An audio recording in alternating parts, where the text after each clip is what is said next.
IB Nation, welcome to the post-game show. That's that dude, Sean Davis. I'm Brian Driscoll. We'll be joined by Vince Sedaria here in a little bit, Sean, and we are here for the Notre Dame post-game breakdown of the Notre Dame victory over Boston College. 44-0 performance, Sean. Let's just dive right into it. Notre Dame outgains Boston College 437 to 173. It was a performance, Sean, that, look, I'm just going to say this right now. If some of y'all are hoping to hear us be critical of them not playing for 4 quarters, we're not doing that. I think all of you watched the game. You saw what happened in the second half. We couldn't even see from the press box, Sean. I left with like 6 minutes left because I couldn't see the field. I will say this was a dominant performance from start to finish. The offense did what it needed to do in the second half. The defense was dominant for 60 minutes. The funny thing is, Sean, and you and I were talking about this before the show, the worst part of the game today was the special teams, which has been the best part of their performance all season. So Notre Dame, Sean, you want to end a season at home. You want to go out on senior day with a dominant performance. And, man, Sean, boy, did they. You're right with that. You're right with that. And look, I actually said this week I wanted them to jump out early, and then in the second half, I wanted snow to come down and make it magical. And that's exactly what we got. We knew the team that BC was. Hats off to them for even sneaking out that win on the road against North Carolina State last week. Because it's, they were hit by the flu. They had injuries, 8 different sets of starting offensive linemen this year, all types of ups and downs, and not having a starting quarterback and going with a freshman and him being on the road in this environment for the first time. It was just really overwhelming. It was really overwhelming, and we thought that Zay Flowers would come in and have an opportunity to set records for Boston College in this game. He did one. He set one at least. The receptions record. Catches, yeah. The touchdown record. I think he has one more game left. Correct. That touchdown record. They have Wake Forest next week. Or no, they have – who do they have next week, Sean? I think they're at home next week, Boston College. Syracuse. Yeah, who doesn't have Garrett Williams. So he should get it next week. He should get it next week. Yeah. So, look, it's one of those things where you're happy with it, you're healthy, you get to go up against USC. Hope so. Yeah, that was some, certain. Because you saw Cam Hart come off the field trying to make a tackle in the third quarter, holding his shoulder. That looked good. Jason Adamiola didn't play. Just things. He lobbied to play, from what I'm told, but the coaches were like, nah, not happening.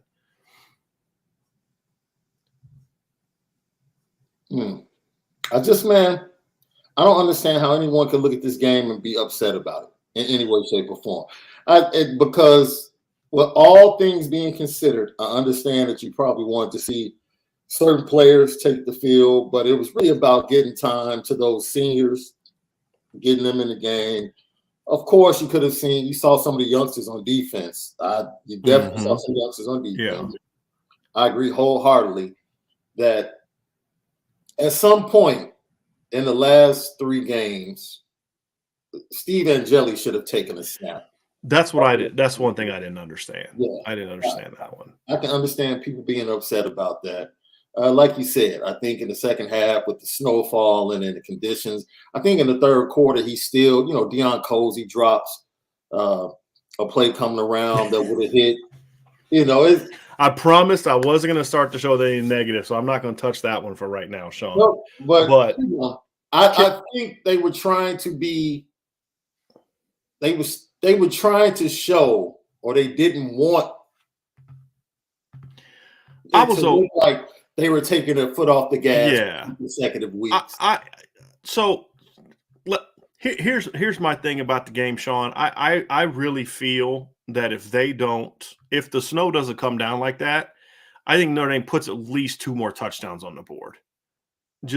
I do. I mean, because BC could not stop them. I mean, at no point in time. And look, let's just dive into it, right? So first thing, Sean, I want to say big picture. Can we stop with the senior day stuff now? Can we stop? The last 2 years, Notre Dame has outscored their opponents on senior day 99-0. Can we stop with the senior day, and are they going to come to play? I mean, that's no. They've dominated on senior day, Sean. And let's see, the year before that was 45-21. The year before that, I'm trying to remember what was senior day in 2019. Do you remember who senior day was in 2019? I can't for the life of me. It was BC. They beat 40-7. Yeah. And then 2018 senior day was Florida State. They won 42-13. So can we stop with, I don't know how this team is going to show up mentally for senior day. That's gone. I was really happy to see this team come out and here's the big thing for me, Sean, before we go into the offense. We thought they were going to turn the corner last week, right? And you mentioned earlier, BC is a wounded animal, right? I mean, they're coming off a big win, but their O-line got hit with the flu. They weren't that good to begin with. And it's just not a very good football team. And you wonder, is Notre Dame going to look at them and be like, they're not that good, they stink, they have all these problems, and then sleepwalk through a bad opponent? That's been the criticism of Notre Dame all year, right? You play to the level of your competition. Today, they came out focused. They eliminated mistakes. They were sharp on offense and defense. They were physical. They were ready to play today. Yeah. I mean, they flat out came out and said, we're going to put this team away early, and they did it. I think the offense came out well. The defense came out. I mean, I would have liked to see the offense kind of capitalize a little bit and put that first drive into the end zone. That was – I'll be honest. I'll get into the offense here in a second, but I really felt like as a team, they started to really turn the corner today, Sean, because this is what Notre Dame is supposed to be, right? Like, you are significantly better than BC. BC's not any worse than Stanford, y'all. They're not. But they came out today and treated them the way when you're Notre Dame, you're supposed to treat that team. And they did it with physicality. They did it with speed. They just overwhelmed them. And they played – here's the thing. In both sides of the ball, they played disciplined football, in my opinion. Like, the only big play BC got was actually decent coverage by Tariq Bracy. It was a perfect pass to a great receiver, right? And then what did they do a couple plays later? They picked it off and ended that only drive that they really had all game. So I thought this team emotionally came out ready to play.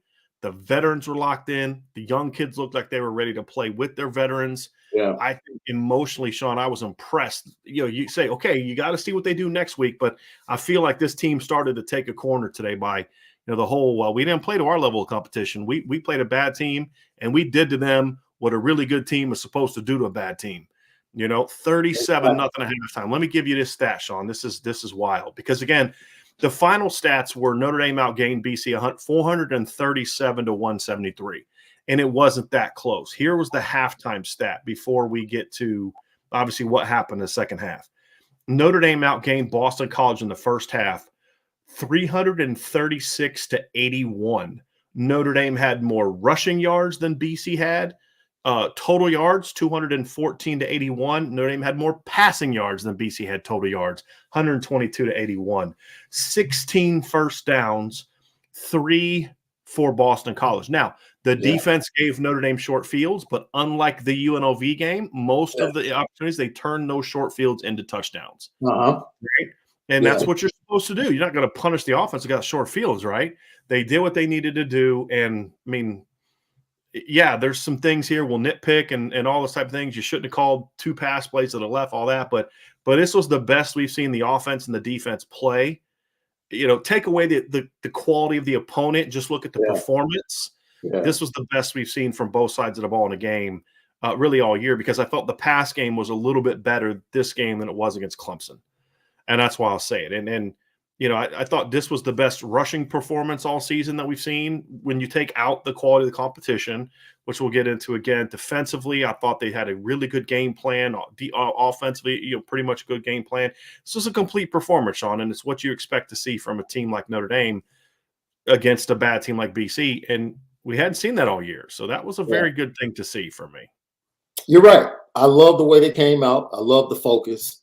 I thought the coaches and their approach were focused as well.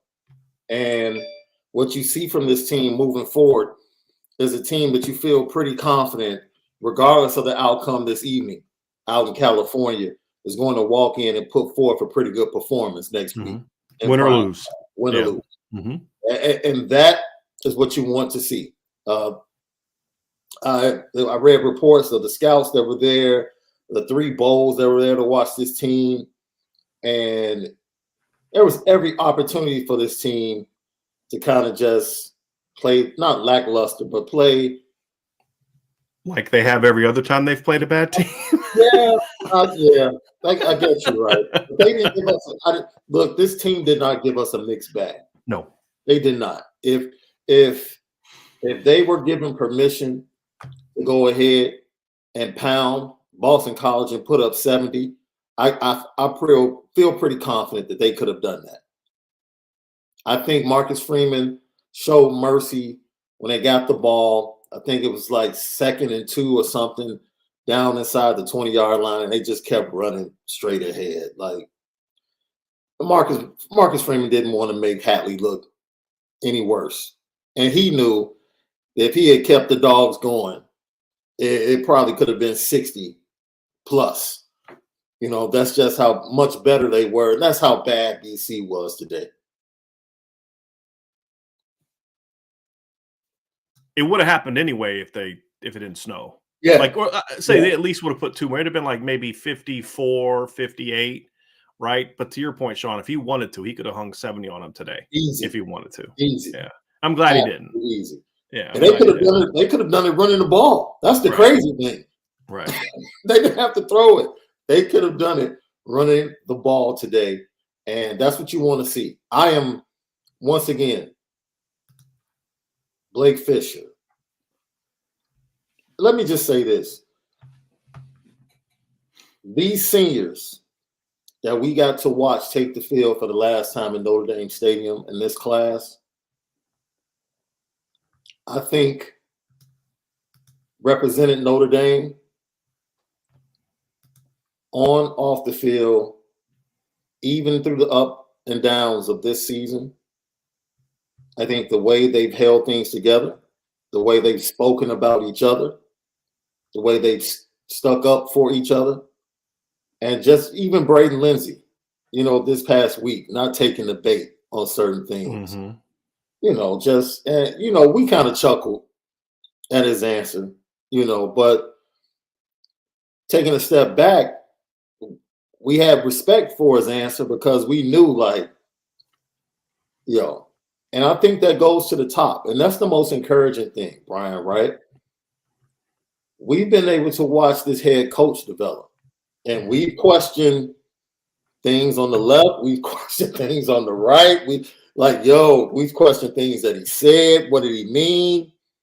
And at the end of the day, after the tough start, they go 8-1 with an opportunity to make it 9-1 on next weekend. And they're not going in. I don't care what Vegas says. I don't care what the point spread is. In my opinion, this is a pick'em game. That's just the way I feel. If this Notre Dame team walks into that Coliseum, they're going to give USC problems. Yeah. They're going to give USC problems. Yeah. So that's all you can really ask for. The doom and gloom after the 0-2 start. The doom and gloom after the Stanford loss. To be sitting here right now on November 19th, after this senior day with this performance against Boston College, you feel like it's the best. It's probably the best feeling Notre Dame fans outside of the Clemson game have had all year about their team. Maybe Clemson won North Carolina 2, this game 2A, right? Because this game was about handling success. Like, right. Bingo. Yes. And it finally came. Can you play the way they did against those teams when you don't have an external reason to play that way against a team like that? That's the key. There were external reasons to be fired up to play Ohio State. There were external reasons to be fired up to play North Carolina and BYU and Clemson. There was no external reason to be fired up for this game. No. They got fired up because of the internal part. We're Notre Dame. We're going to do this. And that was a welcome sight, Sean. Very welcome sight. I want to dive into the offense. Let's do it. Because I'm not going to lie to you, Sean. I thought after the first series, I was like, seriously, Tommy, are you going to make me? Are you going to make me come after you again? Like, really? We're going to do this? I was so frustrated because you're like, first of all, why are you letting Drew Pine play with a glove on? A, right? Number two, or B, why are you? He doesn't throw the ball to the left very well. Right. And so you're throwing the ball to the left, you're having him roll out to the left. And I was just frustrated. Like, you shouldn't have settled for a field goal there. You have Michael Mayer one-on-one. You should have run the ball, all these kind of things. After that, I thought, okay, this is what we wanted to see from Tommy Rees. We've seen in flashes. And a couple things that I saw. Number one, what did we kind of wrote about this before the game, right? What were some of the, you look when you kind of break down the keys to the game? The first key was start fast. Check. They started fast, right? Even though they settled for a field goal, you still went right down the field. You ripped off a big play. You did some things. You got Mayer involved in a shovel pass, which I actually really like that call. Actually, I like that. Yeah. And then you kind of go down to do that. I thought that what was number two, key number two. We talked about this. Get the tight end and running back pass game going, and they did that. We talked about check number three. Or key number three is mix up the run game. And we talked about having a variety of play calls, talked about using different personnel groupings, using 21 more in the run and pass game. And we saw that. We saw them go 31 personnel with 3 backs in the field. And guess what happens? Wheel route comes wide open to Logan Diggs. Drew Pine shows good patience, letting that route come open. We saw them run a couple toss plays. We saw them run jet sweeps because we said – before the game, Sean, you got to get the ball outside. BC is going to be loading the box. People said you're just going to see BC repeat what Navy did. And BC, to a degree, tried to do that early, Sean. They were crashing off the edge, stunting up the middle. But Tommy had a good game plan. They were running jet sweeps. They ran a toss sweep, and they got in the second quarter got like 26 yards out of it. Right now, all of a sudden, when you hit a couple outside, you hit a jet sweep outside. You hit a couple. Was it? I think they ran a handoff to Lorenzo Styles in the second half. I love seeing that. There was just a lot of things where you're getting the ball. You had bootlegs with Drew Pine, getting him out of the pocket, where you were saying, hey, you can crash up the middle all you want, but we're going to get the ball outside. And once they start getting the ball outside, then all of a sudden the run game inside, he opens up even more than it did. And so I thought, and then we said strong third quarter was the final one. Look, they went down and put their first drive in the end zone. After that, I'm not faulting them for the second half, right? Like, they did what they needed to do in the third quarter. They went out, got a touchdown early, and after that, it's like, okay. I mean, what am I supposed to do, Sean? Right? I mean, I couldn't see the field. You know what I mean? Like, first time they didn't touch the ball, they went right down the field, scored a touchdown, put the game away. All right, all 4 things checked. And I thought the diversity of the run game was really encouraging, Sean. I loved it. We saw them going 11 personnel and running the ball. We saw them going 21 personnel and running the ball and throwing the ball. We saw them go 31 personnel. This is what that I would love to see him do more of. So I mean, look, I call for it. I complain about it, and he gives it to me. And I got to say, bro, great job, dude. I mean, like, you got 37 points in the first half. Yeah. A couple mistakes here and there you could have made. Maybe I don't like this call or execute that play. But, I mean, you got 37 in the first half on a Power 5 team. This isn't UNLV. You know what I mean? Yeah. And I thought, if people say he called a good game, it goes beyond that.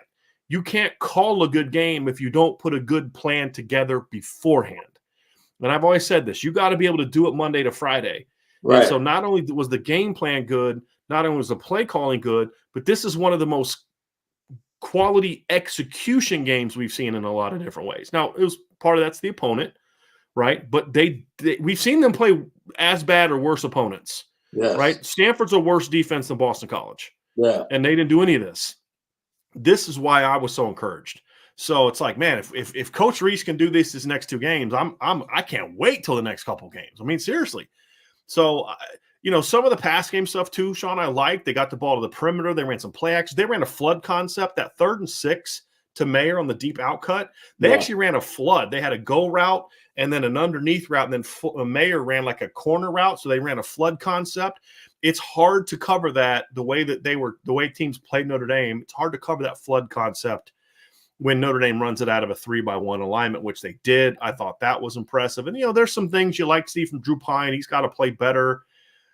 We'll kind of get to that. But, Sean, do you see it the same way I did? Great game plan. Team was ready to execute that game plan, and the play calling just kept – BC had no clue what was coming next from Tommy in this game. The only thing for me that I was watching this game, the only thing for me that was just like, oh, and I have to stop myself. You kids, we have to stop coming out of timeouts getting penalties, procedural penalties. Like, what are we that for a senior? Like, what are you doing? Like, what are you? That has happened so many times this year. Come out of a timeout, call timeout, come out of a timeout, penalty. Mm-hmm. It's like, and once again, we talked about it last week. It's not the young players. It's your leaders. That's the only thing that's the only thing in this game while I was watching it that made me say, oh, come on, man. Other than that, it was really, I felt like I was watching something that was scripted, right? Like if you want a senior day to develop and play out beautifully for everyone involved, the fan base, the coaches, the players, the program, the school, and it just be magical in the Midwest, it went exactly the way you would want it to go if you wrote it out as a story. Jump out early, dominate. The only thing it was missing was another pump block. And then, wait a minute, we even had a moment though. I stood up. I thought Matt Salerno was about to take one back. He tripped. I was like, take it, go. Yeah, I thought we were going to see that. He tried to hit that cut, and he just missed it. He just missed it. Balance. Yeah, he got me up off my couch. It was an enjoyable game. And there's really nothing to nitpick about. Like I said, you'll get into it. I'll tell you what I'm going to nitpick about. How about this dude jumps in the chat and immediately puts himself in the number 1 spot, just comes in all late, just immediately I get thrown to the bottom. This dude puts himself number 1. You don't understand. You're the foundation. You got to hold us up. That's well spoken, Vince. Well spoken. What I did there? Absolutely. Well played, Vince. Well played. Well played. But yeah, Sean, I look, again, I think what the first half showed is this is a coach, a team that understands who they are. And they haven't always done that this year. They haven't always played like a team that knew who they were. And I think that's a big thing. And who they are, they're a team with a great offensive line that played like it. Yeah. The holes they were running through today were enormous. It was a team that has really talented tight ends, and they know it. A team that has really talented running backs, and they know it. And they have wide receivers that, if used correctly, are nice complements to the other guys, and they played like it. That, to me, the game. But this was the first time all year I really felt like we saw Coach Reese make all of it. Now, in fairness, I was told we would have seen some different stuff with the receivers in Clemson if it wasn't for the wind, right? Like we were going to see a little bit more use of them if it wasn't for the wind. So in fairness, but the reality is this is the most balanced that we've seen game plan wise from Tommy Reese, where you could see he had all 3 skill positions as part of, we got to get these guys the football in these ways. And I thought that was really encouraging, because again, they executed like crazy, but we always say coaches got to put kids in position to execute. And I thought this was the best game plan from Coach Reese, in that an entire understanding of who his team is. And today was the most of, you got to understand who your quarterback is. And we saw that today as well, in my opinion. Well, that's something you've been asking for, right, Brian? Like, get him comfortable. Right. Get him comfortable, make him feel comfortable, give him things that can give him success. And, he throws better to the right than he does to the left for the most part. On short stuff, especially. Yeah. And like you said, the motion stuff, bringing Mayer across on the shovel passes or the quick passes, and just using the running game in different ways. You and Vince have been harping on that since week 1 against Ohio State? June. Trying different ways, 21 personnel, 31 personnel, wheel routes. You would see it, but then it was almost like he would take it and put it behind his back and hide it from you. And did I really see that? So today was really, as I said before, to echo what you said, just one of the best days of execution that we've seen from this Notre Dame offense. It really was. It really was. And Vince, I truly believe that you could have run for 100 yards behind this line today. Like, I don't truly believe that, but like, I'd have been out of this breath, was but yes. I was Coach Freeman after the game. I was told said that we beat the out of Boston College, and they did. I mean, it was a physical. They physically destroyed Boston College up in the trenches. Especially the offense. And you could tell Marcus Freeman was happy about it, because when he had no idea how many yards they rushed for, he's like, what did we rush for? About 150, 160? And then somebody told him it was like 280 or whatever the number was. Bro, they had over 200 in the first half. He's like, that's running the football right there. Like he was like super proud of himself that they ran the ball so well. And he was all braggadocious about his team, which is awesome. I mean, that was, I know that he wants to be a run first football team. And, he wants to stop the run. He wants to run the ball, all of that. Well, welcome to this game, because that's exactly what this team did. I mean, the elements obviously helped in that, no doubt about it. But they ran the ball with efficiency. I mean, how many times did we see, Brian, the right side or the left side just collapse the entire defense? And then the running back would just like, okay, here I go. Like, I mean, just absolutely collapse the defense. I mean, it was... It was just fun to watch, frankly. Yeah. And like you said, big picture, this team was ready to play today. This team was ready to play, and they played 4 quarters. They played 4 quarters of football. And that was the next step, frankly, right? Yeah. Play 4 quarters against a team that you are markedly better than at every position. You needed to play 4 quarters and put them away. And that's exactly what they did. They went out, they put a touchdown on the board in the second half. And then they took their foot off the gas. And you know what? That's okay. But I'd say the game. They controlled the game, though. Took their foot off the gas play calling wise, but here's what I liked about it, Vince, because I don't disagree with what you're saying, because Sean and I talked about this they were clearly not trying to run the score up. But here's the thing, though. Agreed. They didn't lose physicality after that. And that was the thing that you'd see from Coach Kelly's teams, and I don't mean this disrespectfully, is like when you took the foot off the gas. No, I really don't. It's just because it's not an easy thing to do as a coach. When you stop calling the plays that are not designed to kind of keep going down the field and scoring more and more and more, it's understandable that young people aren't as locked in. And so again, that's not meant to be a shot on Coach Kelly. It's more of, it says a lot about how this team came into this game and how this team is kind of rounding into form and how they responded from last week's game, right? In that, yes, the play calling wasn't as aggressive. They on either side, they weren't calling as many blitzes. They weren't, throwing the ball as much. They weren't doing some things that work, but they never lost intensity. That's the key. I didn't love the play call to Chris Tyree on 4th and short. I don't mind running to Chris Tyree, but you got to give you got to give wider spaces, or I didn't love. But again, nitpick here and there. But the physicality never went away. That's what I'm referring to. Is when they took their foot off the gas, play calling wise, they never took their foot off the gas in intensity. And that's the challenge as a football coach, is because you don't want to just keep running the score up, running jet sweeps to Michael Mayer when you're up 44-0, right? Like, that's like, come on, man. Running 31 wheel routes to Logan. You can't keep doing that.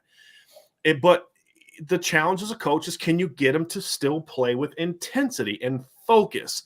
They didn't last week. They did today. That's growth, especially with what we saw last week. So that's the thing I was really impressed with, Vince, because you're correct. They did take their foot off the gas from a play calling standpoint. But man, it was impressive to see that they didn't. Exactly. They did it with purpose. I agree. Exactly. I'd be curious if there was something said like, hey, look, we're finishing. I don't know what the play calling is, but we're finishing. I thought that I'd be curious about that, man, because that Sean, again, is and they put the backups in, and we've seen in the past where the backups, and we didn't see. I'm going to ask some people about the Steve Angeli thing, because I'm wondering if they don't understand the rule about the bowl games. The bowl games, like, I'm serious, like, perhaps they don't, because my understanding is that they've changed the rule where bowl games don't count as your 4, correct? Oh, I thought they did count. I thought somebody had told me they recently changed the rule to see. That was going to be my question. If the bowl game counts as a game, and this is what I want to find out. Then if you play him today, and if something happens to Drew Pine next week and he gets hurt, and Angeli has to play that game in the bowl game, he loses eligibility. Exactly. Which is maybe why you should have force-fed him into the Syracuse game for no reason whatsoever. So, but again, that's the tricky part. You don't know that you're going to get today. So I'm gonna look into that rule part and see what the specific rule is. I would say that Notre Dame believes that the bowl game is part of it, and here's my reason why. Jalen Snead played for the first time last week. They pulled Michael Mayer, right. Jalen Snead played for the first time. Jabron Payne played for the first time last week, and that would be four games, right, including the bowl game. So, to me, if that is in fact the rule, yes, right. If that's the rule, then I understand why Steve Angeli didn't play. Right. But the point is correct, because you don't want to burn this kid's eligibility. You should have thought about that before you put him in against, maybe put him in against Syracuse or whatever.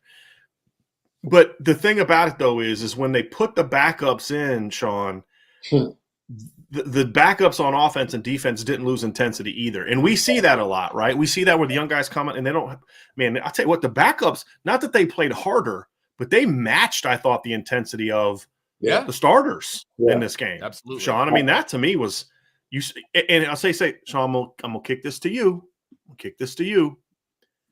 We saw a glimpse into the future with that number 17 running around. You saw 17 and 20 today, kind of making you say, like, uh-oh, this defense is about to have some speed. Well, we have been asking for guys that move different, athletes, and attitude.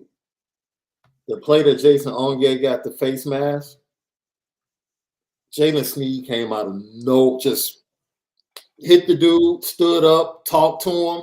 Whatever he said, let him know. And then he comes back a few plays later, like on the outside, and like you said, he moves different. Like when those type of guys like that jump on the field, I don't care if they're backups or starters, you readily recognize. I think for me, Nolan Ziegler moved different when I was watching him for a short time. He's long. That dude is long. Absolutely. And it's like, okay, they are going to be so good at a position that I think we have lamented in certain respects the last couple of years, right? And we don't have to go in depth about it, but it's like, okay, like the level has gone up from a length and speed standpoint at that position, and it's going to be a glimpse of the future. But it's unfortunate because on defense, when you come in as a backup, the other team is trying to score, right? So you're matching intensity. When you come in as an offensive lineman and you're really not calling plays to really score, it's not the same, but you still saw the backup offensive lineman playing just as hard, giving as much energy. And I just really think because it was good to see Jabron Payne get a couple of runs, but the conditions were so bad, he really couldn't, no one. He couldn't make cuts. He's got some nice agility. He really couldn't see anything. So those are things that offensively you might not be able to see from some of the backups. Or on defense, when they're no matter what, they're trying to stop the other team from scoring. Like you can really see the evidence of that energy that you were talking about. But I think the energy by the backups as a whole was absolutely fantastic. The energy of the entire team today was absolutely just fantastic. It was just absolutely fantastic. So I'm amped. At halftime, I was like, okay, can we just fly to LA like right now? Like get everybody off the field. Well, for two reasons, Sean. One is to play. Two is I want to get out of the snow. Right. So. And just so we can be healthy. Just get everybody to LA next week so we can go ahead and match up with USC. But Sean, that's the thing, though, when you recruit, though, right, is when you get into the game, when you put those young bucks in the game, they may not always know what they're doing. They may not need it. But you know what, though? They're going to look different, though. Yeah. That's the thing. They're going to look different. And that's where you want to be, right? I mean. But then it was they put a walk-on in at middle linebacker at the end of the game. And that cat was playing hard. You know what I mean? Like hard. 46. I was like, I don't know who this kid is, but this cat this cat's trying to win a Heisman right now. Like you just love it. It just says a lot about where this team's headspace is. It just says a lot about where this team's headspace is, though, right? Like that kid. We've seen walk-ons get in the game in the past, and it's like this kid. I just hope this kid doesn't hurt himself, right? Like that's the kind of thing. Like, but these kids were getting in the game, and they were like, "Hey, let me go make a play." You know what I mean? Like, let me go do something right here. And you're like, man, even their walk-ons, are getting after. Now, I don't mean that disrespect, but this kid's been running the other team's defense all year. Yeah. Right? That's my point. And you the energy, though. The energy from the starters on the sideline. No one was sitting on the bench, or at least from the TV vantage point. I saw starters standing up, giving the same energy to the backups, like cheering them on, just like the backups had done for them all year. And that was fantastic to see the starters or the seniors. It was their day, and they were giving it as much as the program, the fans, and everyone wanted to give it to them to send them out the right way. It was just a fantastic environment, man. It really was. Just to watch. You guys were there. It had to be an energy just to feel. I wouldn't compare it probably to the Clemson game because that was the crowd wasn't as big, right? And people. I'll tell you what, and it left. I'll tell you what, though. Quickly. There was a lot more people in that stadium at the beginning than I thought there was going to be. Like there was empty seats, right? Because it was 18 degrees. But I mean, I watched what the Michigan crowd looked like at the beginning, and again, bigger stadium, but also more in-state fans. And there was a lot more people in there. The most empty section in the stadium was the BC section. There was almost nobody in their section. But if you look at the Notre Dame sections, there was a lot of people there. I want to get back to something else too, guys, here real quick on the offense before we move on. Go ahead, Sean. Go. The BC thing might have been travel because that area is getting. No, I get it. No, I get it. No, because Buffalo. I mean, you're having all that stuff. If you didn't get out earlier in the week, you're not getting out. You're not getting out. Like you're not. And I mean, you leave in snow, land in snow. It just I'm no issue with the BC people. It's just an observation with it, but. A lot more fans there. They were loud. They were energetic, and the team gave them reason to be. We always say this. You know why why the crowd doesn't always get loud is because the team doesn't often give them reason to. This team gave them reason to today, and I thought the crowd responded well. I mean, and so I think you saw the energy really, Sean, everywhere. You saw it with the players. You saw it on the sideline. You saw it in the crowd, and it was just a fun place to be. I want to talk about the offense just a little bit before we get out there because we talked about the play of the offensive line. We'll talk more about Drew's performance tomorrow upon further review. I just think it'll make sense to see some of that kind of stuff. He made some really nice, gritty third down throws, missed some stuff. His anticipation's still not great. His depth in the pocket still not great, which caused him some problems. But he also made some clutch third down plays.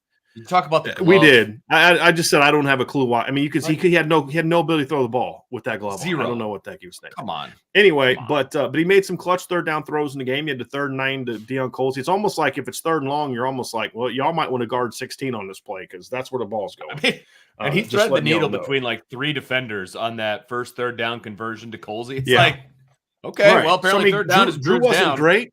Drew wasn't great today by any stretch, and there's a lot his game's got to get better at. But when he needed to make a play today, he made plays. The wheel route to you talk about the third and sixth throw to Mayer for the big play, which is huge. You talk about the wheel route to Logan Diggs. There's some things I want to see, but for the most part, I was really, he did what he needed to do. Can we talk about this backfield though, fellas? Yeah. Because I mean, my buddy texted Lord have me in the mercy. middle of the game, man, next year this backfield's going to be sick. I go, it's pretty sick right now. Yeah, next year. Like, what are you talking about next year? Pretty sick right now, man. Yeah. I'll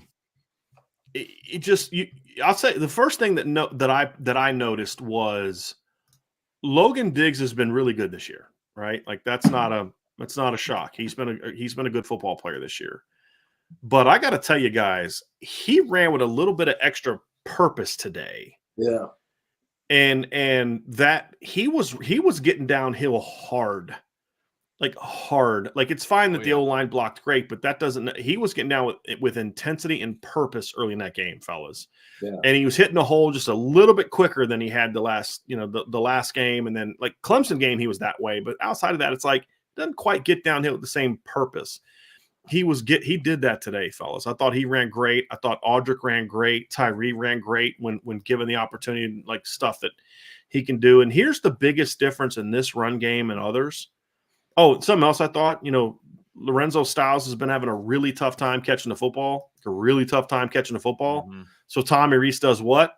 He gives him two basically handoffs where you're letting the kid he has two rushes for 27 yards. Yeah. Where you're saying, hey, we got to get this kid mentally in it. So what do? You give him two handoffs. Yeah. And he doesn't have to drop that and he responded. So that's something we didn't talk about that I thought was a smart thing to do because they got to get that kid's head right. I don't know what he's going to do in the offseason. I have no clue. But right now they need this kid to win their next two games. He's too good not to be a factor. Yeah, and so I thought that was smart. I liked that. I thought that was a big part of it. But I got to tell you, man, just this backfield, and there's a lot more they could do with the running backs in the pass game. But I got to tell you, man, like you saw a little bit of a glimpse today. You saw a little glimpse 2 weeks ago against Clemson when this backfield's being used correctly, meaning inside, outside, pass game, you're going to be hard-pressed to find a better trio than this group. Again, Texas has a great 1-2 punch. Other teams have really good 1-2 punches, but there's not many teams that can put three cats into the game that can do the damage this group can do, and they do it. Everyone does it a little bit differently, and I felt like today we saw Coach Reese do a better job of using that. He still doesn't use Chris Tyree effectively, but you're not going to build a brand new concept for your number 3 running back. We could argue whether he should or shouldn't be. It doesn't matter. But I thought getting the ball outside to Logan Diggs is smart because Logan's good at that. He's got great vision. He's that kind of kid that you run a toss sweep to, let it develop, and he's going to find that hole and get it. Where Audric is more of a between the tackles guy. Yeah. And so if they can build on that, that's another thing, Vince, that I thought was really good is when we talked a little bit about this earlier, but the backs played incredibly well. I think the thing that was different about this run game than others is this run game was more chunks and more big plays than we've seen. And that's something we haven't seen from this run game, even when they've been really good. They averaged 7.4 yards per rush today. That includes a 2-yard run to Mitchell Evans on a quarterback sneak, a 2.5 yards per carry in fourth quarter garbage time to Jerron Payne.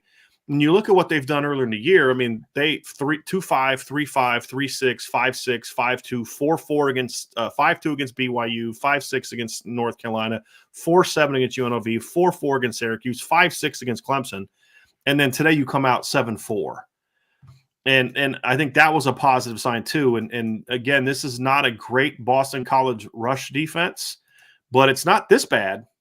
They've had 3 games this year where they gave up over 200 yards rushing. Yeah. And the most yards per carry they've given up this year is 5.7.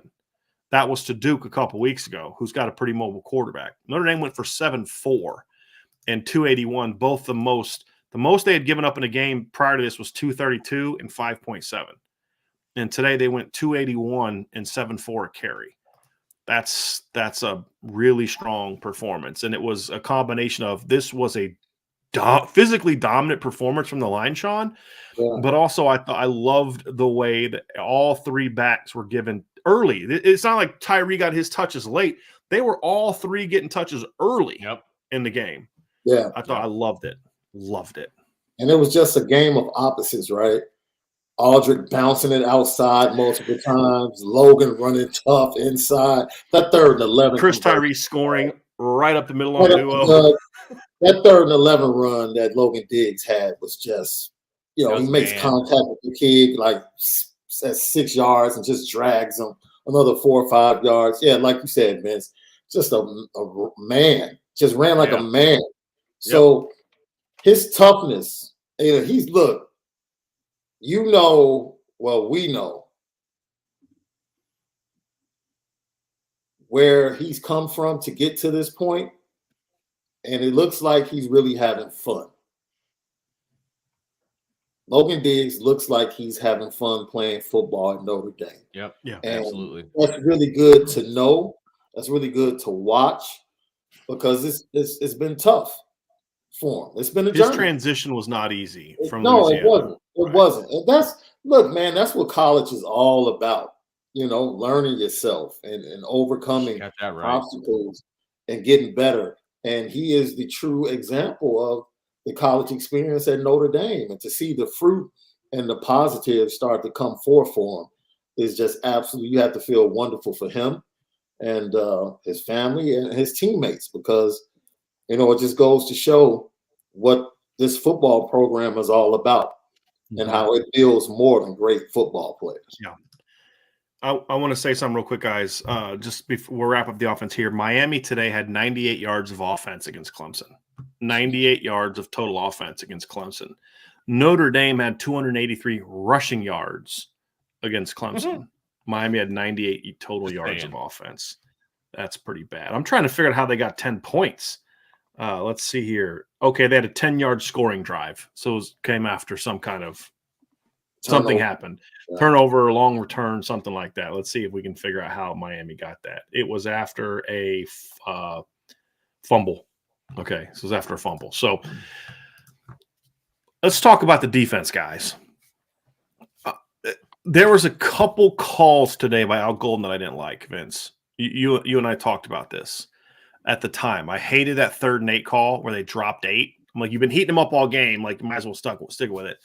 And there's a couple times the very next play, by the way. Yeah.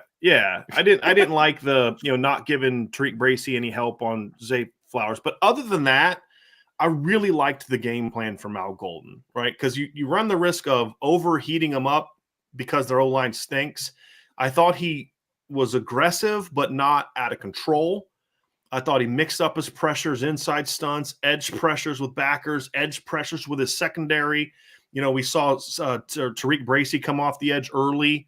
We saw the late sack from Xavier Watts. I thought the game plan was really good. I thought it was aggressive. They allowed the D-line to dominate, but also then triggered guys that really just never let BC's quarterback get comfortable. And you saw that. After a couple early throws, Vince, he just, outside of the one throw to Zay Flowers, this is a kid who threw for over 300 yards last week against the number 16 team in the country. Mm-hmm. He never looked comfortable, ever, because of the way that they pressured today. And the difference is, for this defense specifically, is the front gets pressure. They may not always get the sack. Now, I think they ended up with, 4 today? Right. They may not always get the sack. But I'll tell you what do we always say about that, Vince? To your point, he never looked comfortable, and there was a secondary that made him pay for it, right? Yeah. Right. It was a team effort defensively, because pressure. We're going to make you pay for it if you release the ball. And there was a couple times he shouldn't have released the ball, but did, and he paid for it, right? Right. That's team defense. You can't put it all on the front to sack a guy. You can't put it all in the secondary to guard for 7 seconds, right? Because, Vince, you've said this before. The first INT was an example of why it's not always good to get a sack.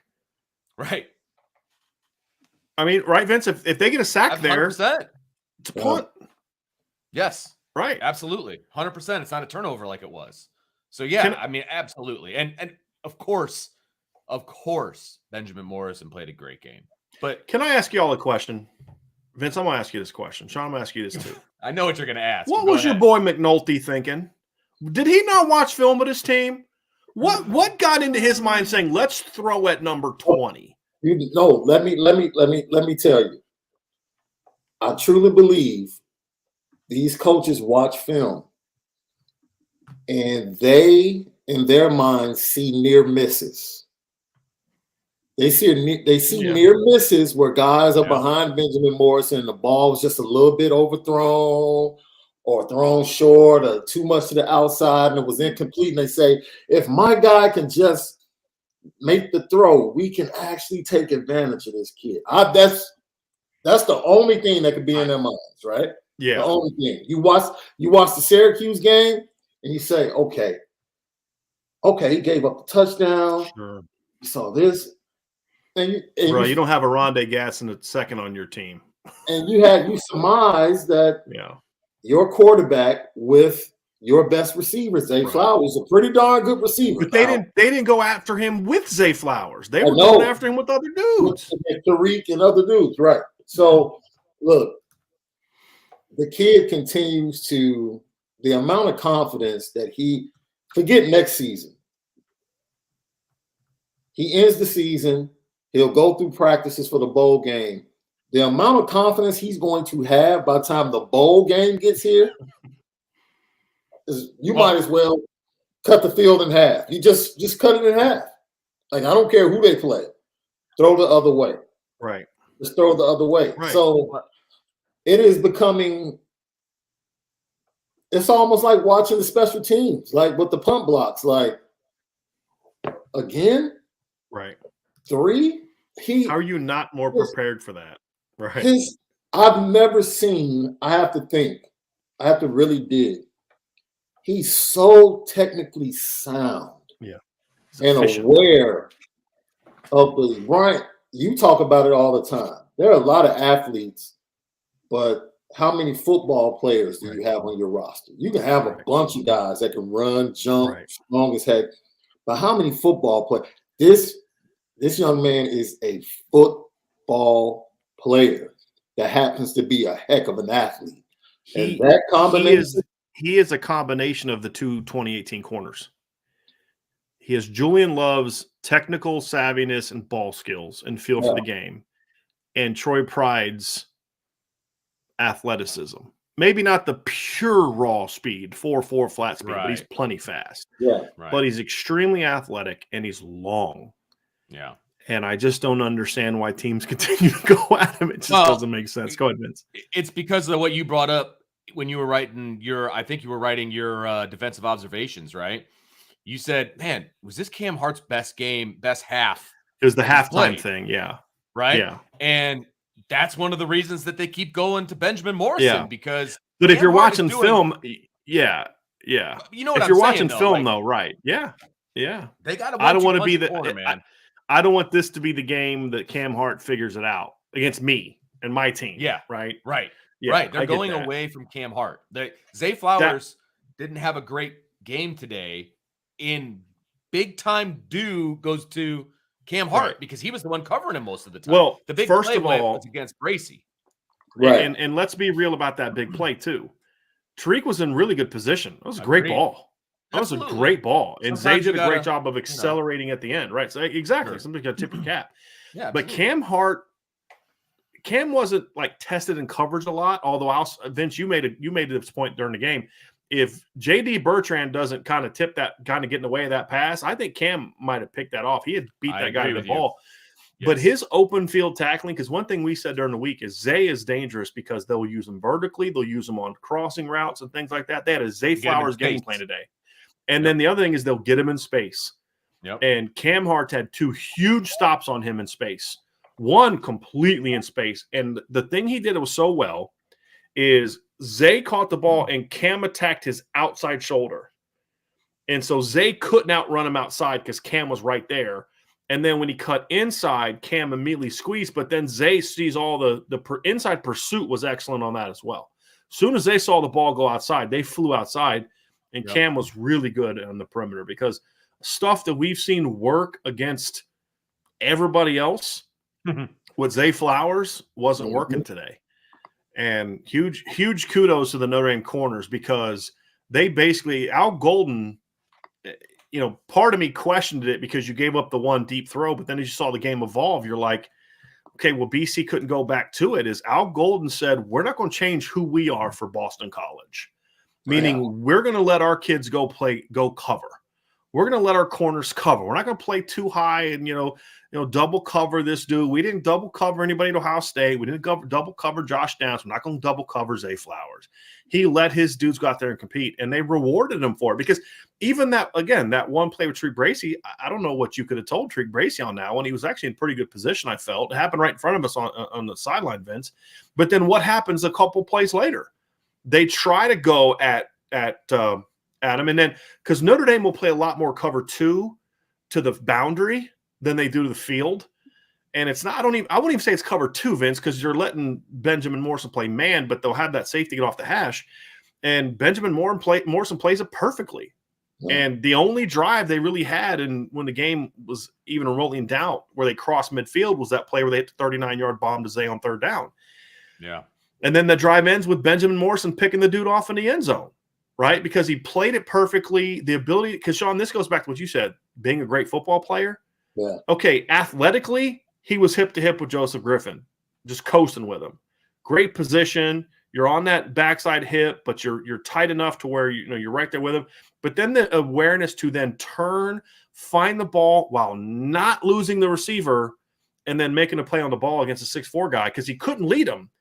Benjamin knew he had help. He couldn't lead him because then the safety comes over top and picks it off. Right. Great positioning by Benjamin, and just a great play. I don't know what you did there, old Vince. Just a great play by a great call. So that's something I actually liked. Going in, I kind of wanted him to have a Zay Flowers plan that was a little bit more double him high-low. They had a Zay Flowers plan where they actually used the linebackers on Zay. So like when he would run crossers, they were really keying on him and not letting him, flying underneath stuff and all that. But that's kind of within who they are. He didn't go away from who they are.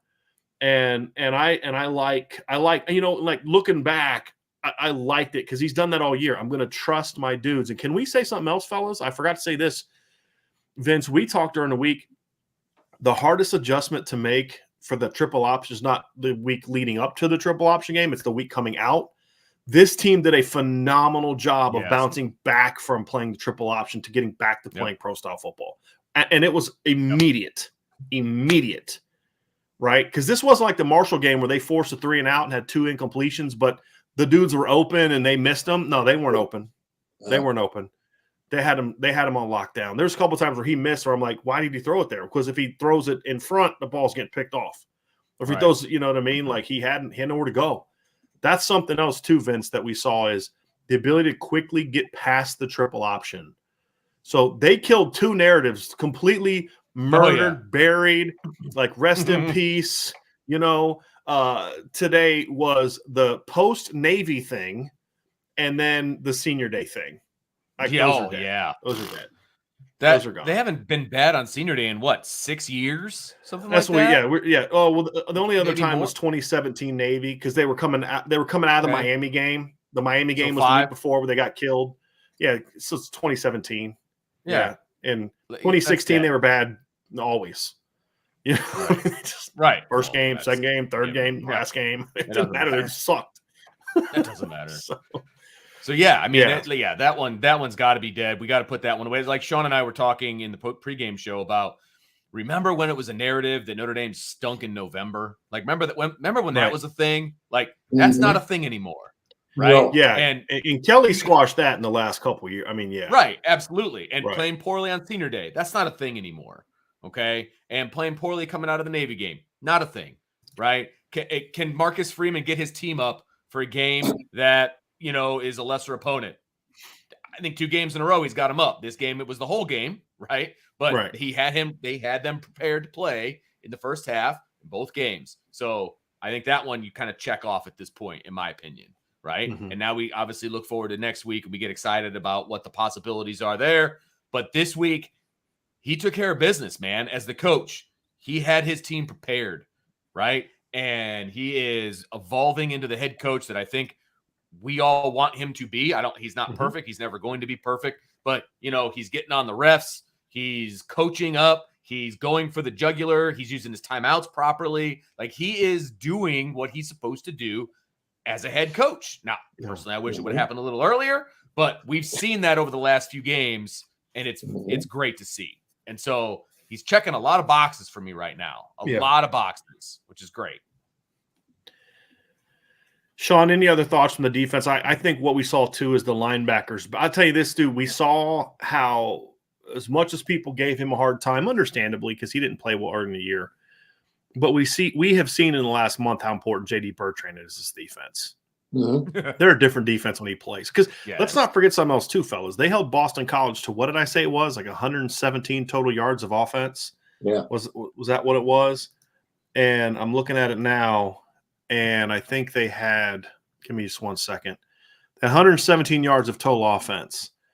And they did that without Jason Adamiola, without Brandon Joseph in this game as well. Jason Adamiola got a concussion during the week, and they held him out. He wanted to play, but they held him out. So you had two of your better veterans, two of your better players didn't even play in this game, guys. Mm-hmm. And so Jason Adamiola is out. Yeah, so Jason Adamiola is out. So what happens early in the game? Howard Cross steps up and dominates. Chris Smith steps up and dominates, right? Like, that was a big thing. The safety play was really good today, I'd say, I wouldn't say good. It was sound. Because that's all they needed it to be. The safeties really weren't challenged or whatever. And I didn't think the D-line played like great. They were just kind of like good across the board, and that had led to them being really, really good as a unit. Like I didn't think Foskey had the one sack to become the all-time sack leader, which was a big thing to be able to see that in person. Huge. Yeah. But it wasn't like they were just like Riley Mills had that one great pressure in the third quarter. He just kind of like took the center and was like, you go over that way. I'm going to go this way. I didn't think anybody played like this monster game. They were just kind of like really good across the board too. I thought that was an important piece of this as well. Yeah, you don't have a defense where it's like these two magnanimous stars, right, that just stand out, and you expect them to do something. If they don't do anything or they get shut down, then the whole defense suffers because of it. And Notre Dame is like a defense that on each and every given play, someone can be the star of that play. It really is that's the way it's set up. And I think if they just go ahead and do their jobs, it could be Riley Mills. It could be Chris Smith. It could be Howard Cross. Right. I thought Justin Adamiola played really hard and really well today. I agree with you about JD, and I wish he understood how important he is. Not that he doesn't, but it's like, okay, if you know you're that important, then I need you to bring that intensity every game. Yeah. Like, you shouldn't have lulls. You shouldn't have up and downs. At this point in your career at Notre Dame, you should be pretty constant. You might not have the spectacular game, but you should be pretty constant for this defense. And I think maybe he's found that floor of consistency to say, I'm going to be here now. And I don't have to be here because of what you just said. The other guys around me can make plays. And I thought about this. This was a thought. I said to myself, this is the first season where this coaching staff, it's one thing to see it in practice, but it's another thing to see it in games. Because we have to be fair. With Maris being as injured as he was and not really having a lot of time in spring and early on, they probably had to watch him play to really find out what we say. Like, you need to activate him. Don't let him just sit in the middle and think. Put him on the edge. Put him in spots to make him better. And this is really their first season of doing that for a lot of the guys on the roster to kind of figure out. And I think they're starting to figure out what everybody does really well, especially defensively, to make it the type of defense that you talked about. Two things, Sean, I want you to respond to. Number one is we had said eventually these kids are going to learn this defense.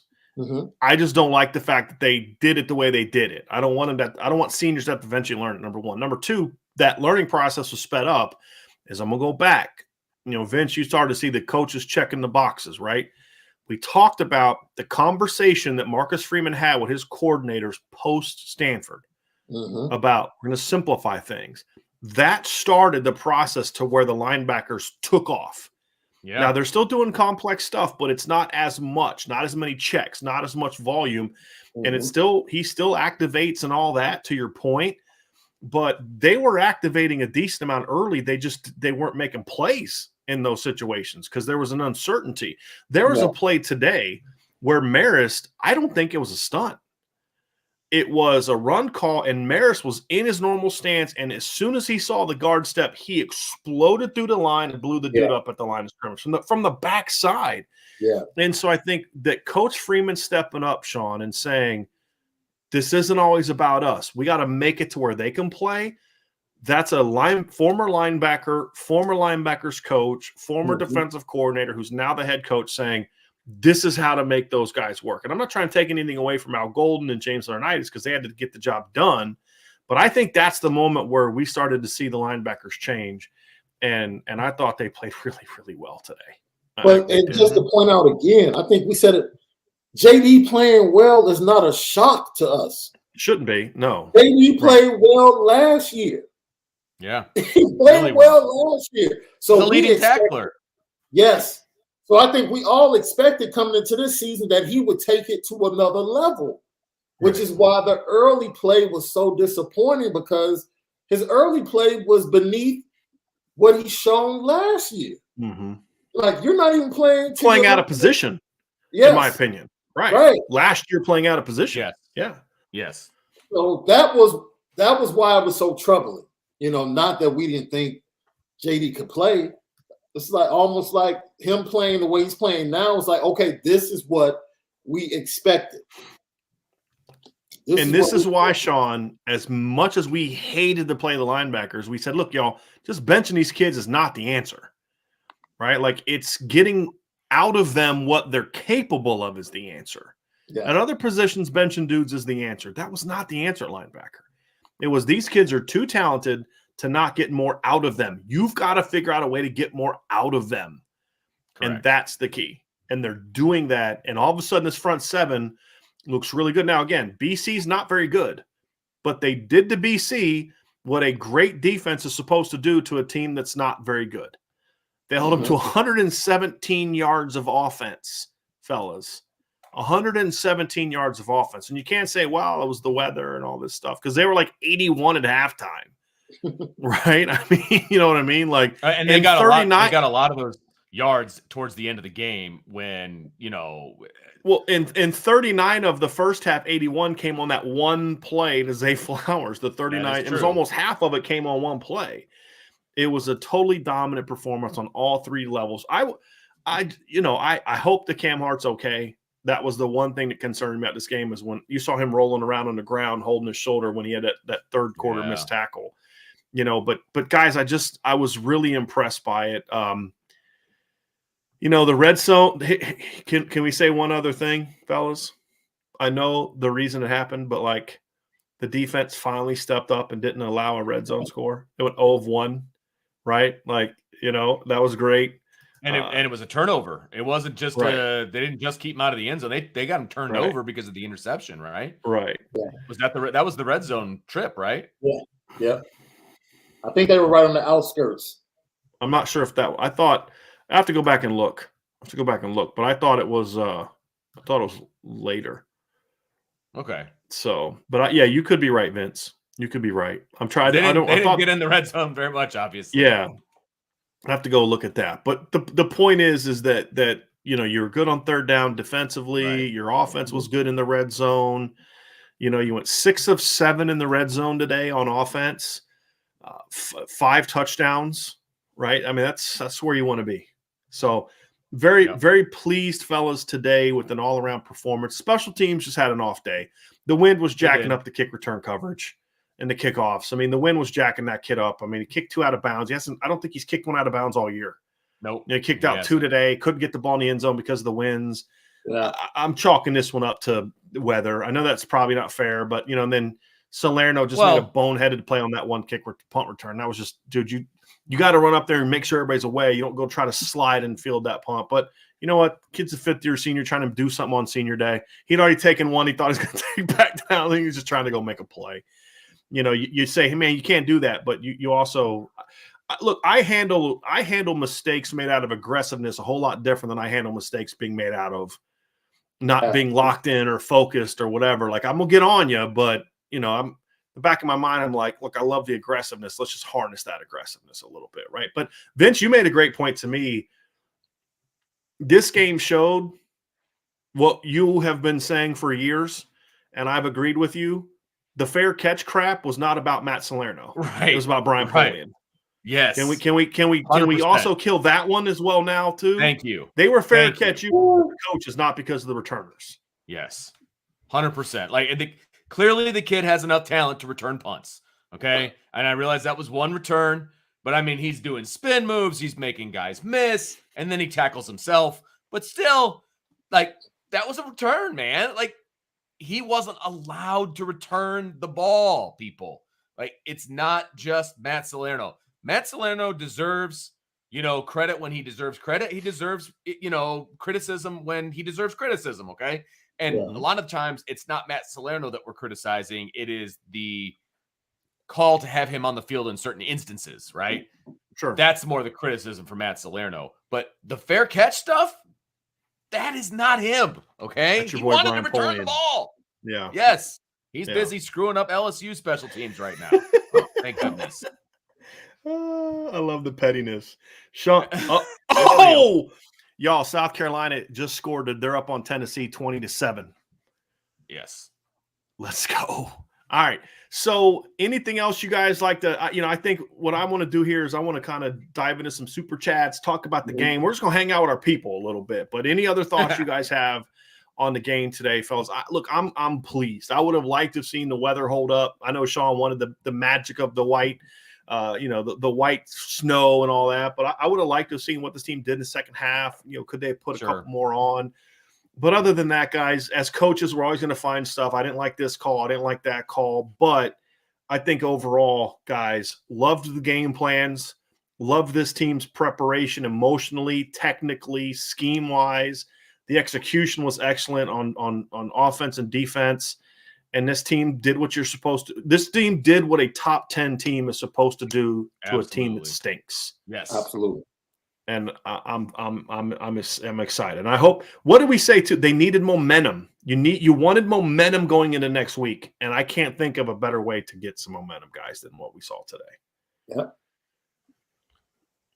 Vince, you want to give some, you didn't get a chance to share some of your big picture thoughts in the game since you got here a little bit late. You just want to kind of share what you thought, because it was obvious to us. I mean, we were kind of both talking about it like to each other. I mean, look, the game in the press box. You know, I chart all the plays and we keep track, and that's how I kind of keep myself like locked into what's going on in the game. Like once Notre Dame went up 44-0, I stopped charting plays. I just enjoyed watching the game. And yes, it was cool to see the snow and everything, but like that definitely hindered like the absolute soul-crushing score that I was looking for against Boston College. To be honest with you, like I would have loved to see a couple more touchdowns. I would have loved to see instead of the field goals, I would have loved to see a couple of touchdowns earlier, right? And I'm nitpicking, obviously. That's what coaches do, man. That's what we do. Yeah, that's what makes us different, we look at it that way. But from a big picture standpoint, I mean, Notre Dame is getting better every week at this point, and that is what you want to see. And I mentioned the boxes that are being checked by the head coach. I think that's very important. I think he's understanding how to talk to the media. I think he's understanding how to talk to his team as a head coach, not just as a defensive coordinator. I think he's understanding what he needs to say to get his team fired up. I think a lot of the things that I'm seeing are very beneficial to the future of this program. And I have a lot of confidence going into next week. I have a lot of confidence going into whatever bowl game they end up in. And I have a lot of confidence as to where this program is going. And I can tell you right now, listening to some of the comments that Marcus Freeman was making in the press conference, he's pretty confident about where this program is going too, because he almost had to stop himself. He was talking about the foundation that the seniors had built. They asked him about the seniors and all of that. And he almost said, Yeah, they didn't win a national championship this year. Like Isaiah Foskey came back not only to get the record, but also to win a national championship. And he said something along the lines of, he didn't get the national championship this year, but he's part of the foundation that we're going to win when we win a national championship in the future. Like he almost said, like in the next like year or two, like he was next year. He was like, yeah, like he was real close. Like he sees where this team can be. And I agree with him, man. And it's not just coach talk. Like I see the pieces. I see the foundation. Sean, he said something when they were losing. He kept saying, we're a really good football team. We're just not playing like it. Right. You remember, it just sounded almost kind of absurd. You know, when you heard it, like, you guys just lost to Stanford. You know, but he was adamant. But that attitude is why his team has bounced back and played so well in the 5 games since. Right. And again, it has been far from perfect. Far from perfect. But this is Notre Dame's loss to Stanford, to me, was the most embarrassing Notre Dame loss that I can think of going back to 2016 at home. Like when you took it, the quality of the opponent and all that. Like they've had worse losses, like Miami beating them 41-8. I'm just talking about like how you just lost to a how did you lose that game? Like even Tulsa 2010, Tulsa was a 10-win team that year. You know what I mean? Like they had NFL guys. That was a horrible loss. And we're talking about Isaiah Foskey didn't show up.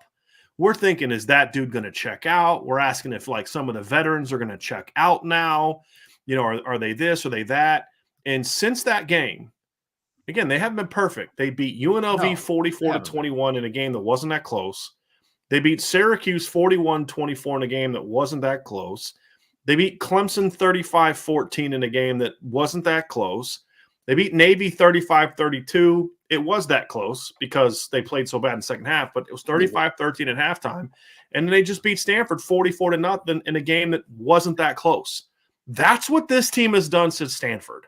Yes. And more than anything, that says so much, not just about Marcus Freeman, but on senior day about this team. Because we were like, Jared Patterson's going to check out.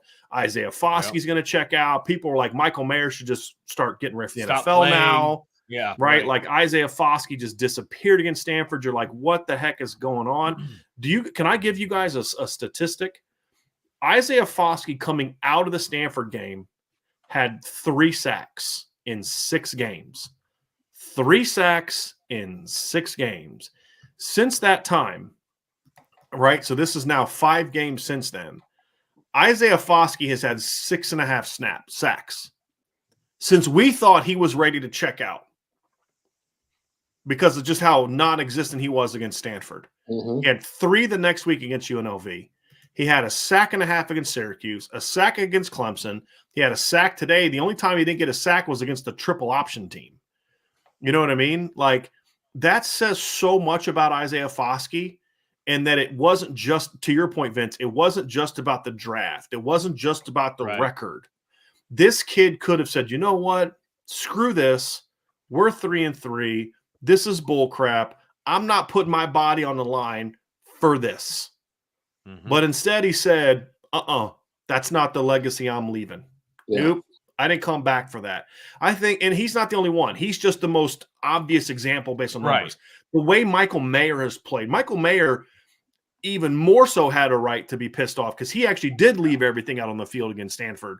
And Jared Patterson, it looked like he was ready to be like, man, forget this, right? The way that these veterans responded to the disappointing season is so, it says so much about these young men, Sean. And I don't think we can talk about that enough, because those kids had every reason that most of us would have said, screw this. And some kids did. Some kids left right before then, after then, for whatever reasons, on their own thing. But those kids stayed and said, hey, right? I mean, think about that, guys. I think that speaks volumes. And yeah, the coaches deserve credit and all that. That's fine. But it says so much about the veterans on this football team. And it's good to hear from the leader how good you are in tough times. And to hear the leader reiterate that. Like, man, it doesn't look like we're good. Like, yo, you know, I have a daughter. Every day since she was born, I told her how beautiful she was. And I still do it to this day. Just to reiterate, she might believe it, but I'm not going to stop saying it. Vince, you have more opportunities than me to say it, buddy. So you're going to keep doing it. And that's what you do as a leader, a father of a program, a teacher. That's what you do, man. You give belief to those under you, that even when it doesn't look like it, you are great. You are going to be great. Great things are ahead of you. And I think, look, guys, we talk about it privately. We know what's missing in the program. We know what needs to be done to get to the next level. Marcus Freeman and his staff knows. And we've seen them recognize what needs to be done and rectify it. And that's the key. I fully expect them to look at those flaws that we privately talk about and say, you know what? We're going to rectify those as well. And that's why he feels confident, because he knows the lay of his land. He knows the good things. He knows the bad things, right? And even with the bad things, he knows he has a team that's good enough that this is the key, Brian. He knows he has a team that's good enough to be 10 points away from an undefeated season. He believes that. Right. Doesn't matter whether or not we believe it, because we got to watch the Marshall game, right? We got to watch the Stanford game. He believes that the only loss on their resume should be Ohio State. And he feels like they should have won that game. And in a lot of ways, He believes that. It doesn't matter what anybody outside the building believes. He believes that. He pours that into his program and his players. And they believe that. They might not have the record, but they feel like if they line up with Ohio State again, we will beat you again. And that's the foundation, though, Sean, right? Yeah. Like, that's the foundation. Look, our record says this, but it's about establishing the mentality that he wants. Absolutely. And again, he can look as a parent, Sean, you nailed it. You can tell your kid all she wants that you're beautiful, but if she doesn't accept it and embrace it, then she's going to have self-esteem issues, right? Like Marcus Freeman could tell his team that he's good all he wants, but if they don't embrace it, and here's the thing, that doesn't fly if Isaiah Foskey doesn't say, I got you, coach. Yeah. If Jared Patterson doesn't say, I got you, coach. Right. If Michael Mayer doesn't say, I got you, coach. If J.D. Bertrand keeps believing what we all said about him in the first 6 games, guess what? Doesn't change, right? I think that's a big thing. And I think you see enough youth in this team that that youthful energy, that youthful ignorance, and I mean that as a compliment, where you forget that. I'm so-and-so. I'm going to go out there and do what I got to do. Yeah. And I just think that is what has really allowed this team to click. And they're far from perfect. I mean, the second half of last week's game is an example of that, right? And they've got to go out there and finish. They got to finish strong. But today was another example of what I didn't want to do, guys, is end the season where the North Carolina game was the anomaly. Yeah, or the Clemson game was the anomaly. Where you couldn't point to and say, you played great that game, but so what? Everybody has that one game. We've now seen enough of it from this team to say this is what this team is supposed to be. And so, this team won't pan out this way, but Marcus Freeman has something bigger in mind, in my view, where we've got to build this mentality to finish this season the right way. So the way we go into the offseason believe in that. So then next year we come in, not just believe that we're great, but then also understand that greatness isn't just a belief. Greatness is you got to back that belief up. Lou Holtz's teams knew they could beat anybody, but that belief came from a process of this is what it takes to get there, and this is what you got to do week to week to get that thing done. And I thought that's a big part of being a champion, and that's what he's trying to build. So that's where you got to get to. Go ahead, Vince. No, I was just going to say I wanted to piggyback off of something that Sean said about Marcus Freeman and how he knows he is very self-aware, number one, of himself and what he's doing, as well as what's going on within his program. That is a rare commodity when it comes to being a head coach, because he has already proven, not only when he was a defensive coordinator, but when he's a head coach, that he's willing to change. And he doesn't wait for the offseason. He's willing to adapt, and he's willing to change when he sees that something's not working. And I'm not talking about being rash and firing coaches in the middle of the season, because that's ridiculous. I'm talking about changing the way you prepare, changing your expectations, not changing the playbook, but modifying things to fit the guys that you have, right? He's doing that. He is self-reflecting after every single game. And it is, for lack of a better term, it's refreshing, to be honest with you. And it is also gives me the belief that he is going to be a successful head coach at the University of Notre Dame.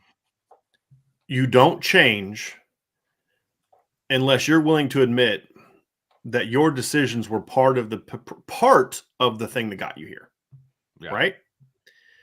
Part of the reason the previous dude was unwilling to change and adapt is because he never felt that his decisions were part of the reason that got him there. Yeah. It was them. It was always them. Right. And Marcus, you understands, like, no, it's us. We've got to get them in position where they can play to their potential. Marcus Freeman's belief was these kids are better than this. And we're not putting them in a position to be better than this. Right. The other dude's thing was they're just not good enough. I got to go get better dudes.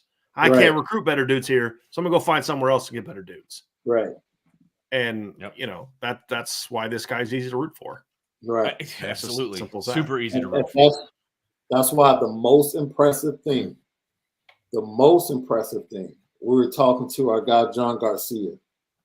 And I said, what's the most impressive thing about Marcus Freeman this year? He said the fact that he had the number 1 and number 3 recruits in the nation in his class. And when they left, the class stayed intact. Yeah. While they were losing. He said that shows you how respected he is in the landscape. Mm-hmm. And where people feel like the program is going, because they're not looking at the now. They believe in where the program is going to be. And I thought that was like, yo, you're right. Like, as much as we talk about the recruiting class and as much as we talk about how the resilient, I think he used the word resiliency, and how Notre Dame will test your resiliency if you're a player and if you're part of the program, and if it'll weed you out. Like if you're not resilient enough, man, you won't stick around. You won't be good enough to stick around. And I think he's right on. And for this to be the foundation of what he's trying to build, did it go perfect? No. But it's a pretty darn good foundation. It's a pretty good darn foundation. I fully believe that. I really do. Because of what Vince just talked about. Like, yo, when you have somebody as a leader that you can trust, that goes a long way for young men. Yes. Coming from different walks of life. Like, they have to be able to trust you in a lot of different ways. And I just get the feeling that maybe early on, maybe some of the seniors were used to doing certain things and were trying to in and out. But you look at that team now, they trust him. Yeah. Totally. And that's huge. And that's what you want in your program. And that's what you want out of your head coach. Vince, like you said, man, we all would have loved to see him week 1 in Columbus, savvy on the sideline, knowing how to be a head coach. Of course. But we literally got to watch him evolve and get it. Quickly. Yes. Because a lot of people don't have that natural inclination to learn as they go as quickly as he has. And I think it's because he is, before you point the finger at somebody else, it goes back to what he will point the finger at himself. Right? Before I go get on my coaches, let me check myself. Before I go tell these kids anything, let me check myself to make sure I'm doing what I'm supposed to do. And Brian, that's something that I don't think has been here within this program. Long time. So. And the previous guy wasn't the only guy. There's been other coaches before him that were that way. Yeah. Right? If we're being honest about it. So. Yeah. Well, it's fun day, guys. Now, again, it's about building on it, right? And that's going to be the key. That's going to be the key. Yeah, let's go. Well, this part of our breakdown is over. We are going to get into some super chats. We have about 20 super chats to get to as of right now. So as you all remember, we don't do a traditional Q&A after the post-game show. That will be kind of during the week. But we do answer super chats. And so we do have some of those guys. But before we do, I do want to ask everybody before you get out of here, and don't leave yet, because there's some really good stuff in our super chats that we're going to get to. We're going to keep talking about the games we're watching. But hit that like button, everybody. Right, hit that subscribe button. We have over 1,000 people on the show right now. It means we should have over 1,000 likes, right? Come on now. Hit that like button, please. Make sure you subscribe to this channel. Hit the notification bell. Share this podcast. Sign up for the message boards at boards.irishbreakdown.com. We've had a lot of signups this last week. People are getting fired up. Of course, if you're listening via podcast platform, please give us a 5-star review. And if you haven't subscribed yet, or haven't signed up for all the different things we do, we would appreciate not only the Irish Breakdown stuff, but also the CFB Nation stuff, because you can now find that guy up there over my left shoulder, Sean Davis. You get his show, the Lucky Lefty Podcast, on the CFB Nation channel, because they are with 2 E's, the Notre Dame channel on CFB Nation. So let's get into English. I know, right? Let's get into our super chats, guys. We definitely had some, so I want to get to those here real quick. From Kevin Fetters, kicking it off. Woo! Right, Kevin, thank you very much. Loved the 3 running back look. How about Estime and Diggs? Some good play calling, stayed aggressive on defense. What you're supposed to do to an inferior team. And you know what, guys, as we said, this was one of the few games we've seen all year where it looked like the staff really embraced who this team is, yes, and steered into that. And it was in all phases of the game, and it was a beautiful thing to watch. It really, really was. But man, Sean, remember when we got told, when the dude before Lance Taylor was here coaching, we got told, top backs just don't want to come to Notre Dame.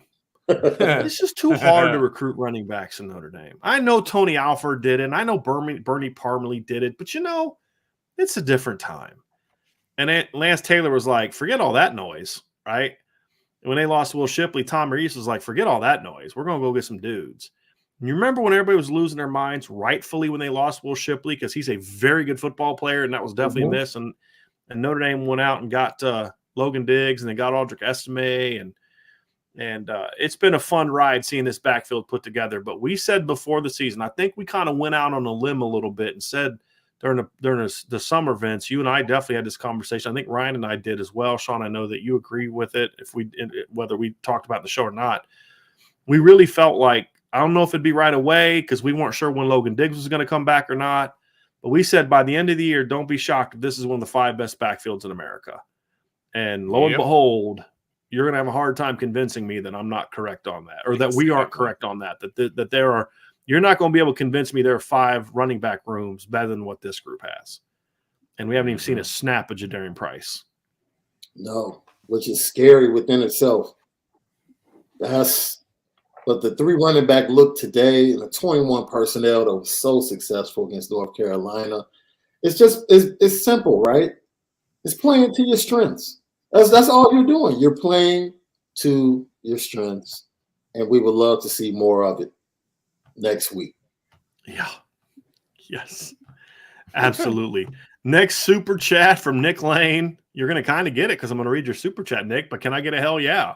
Hell yeah. Yeah, and you're I mean, that was a fun performance, fellas. That really was. And thank you for the super chat, Nick. Man, were we supposed to say that like Stone Cold? I think that might have been. You know what? Say it like you, though. Yeah. Yeah. I can't talk like Stone Cold. I can't get that hillbilly. I don't have that much redneck in my body. I'm sorry. I apologize. Tyler Evans with a super chat. Tyler Evans with great advice to opposing teams. Quit throwing to Benjamin Morrison.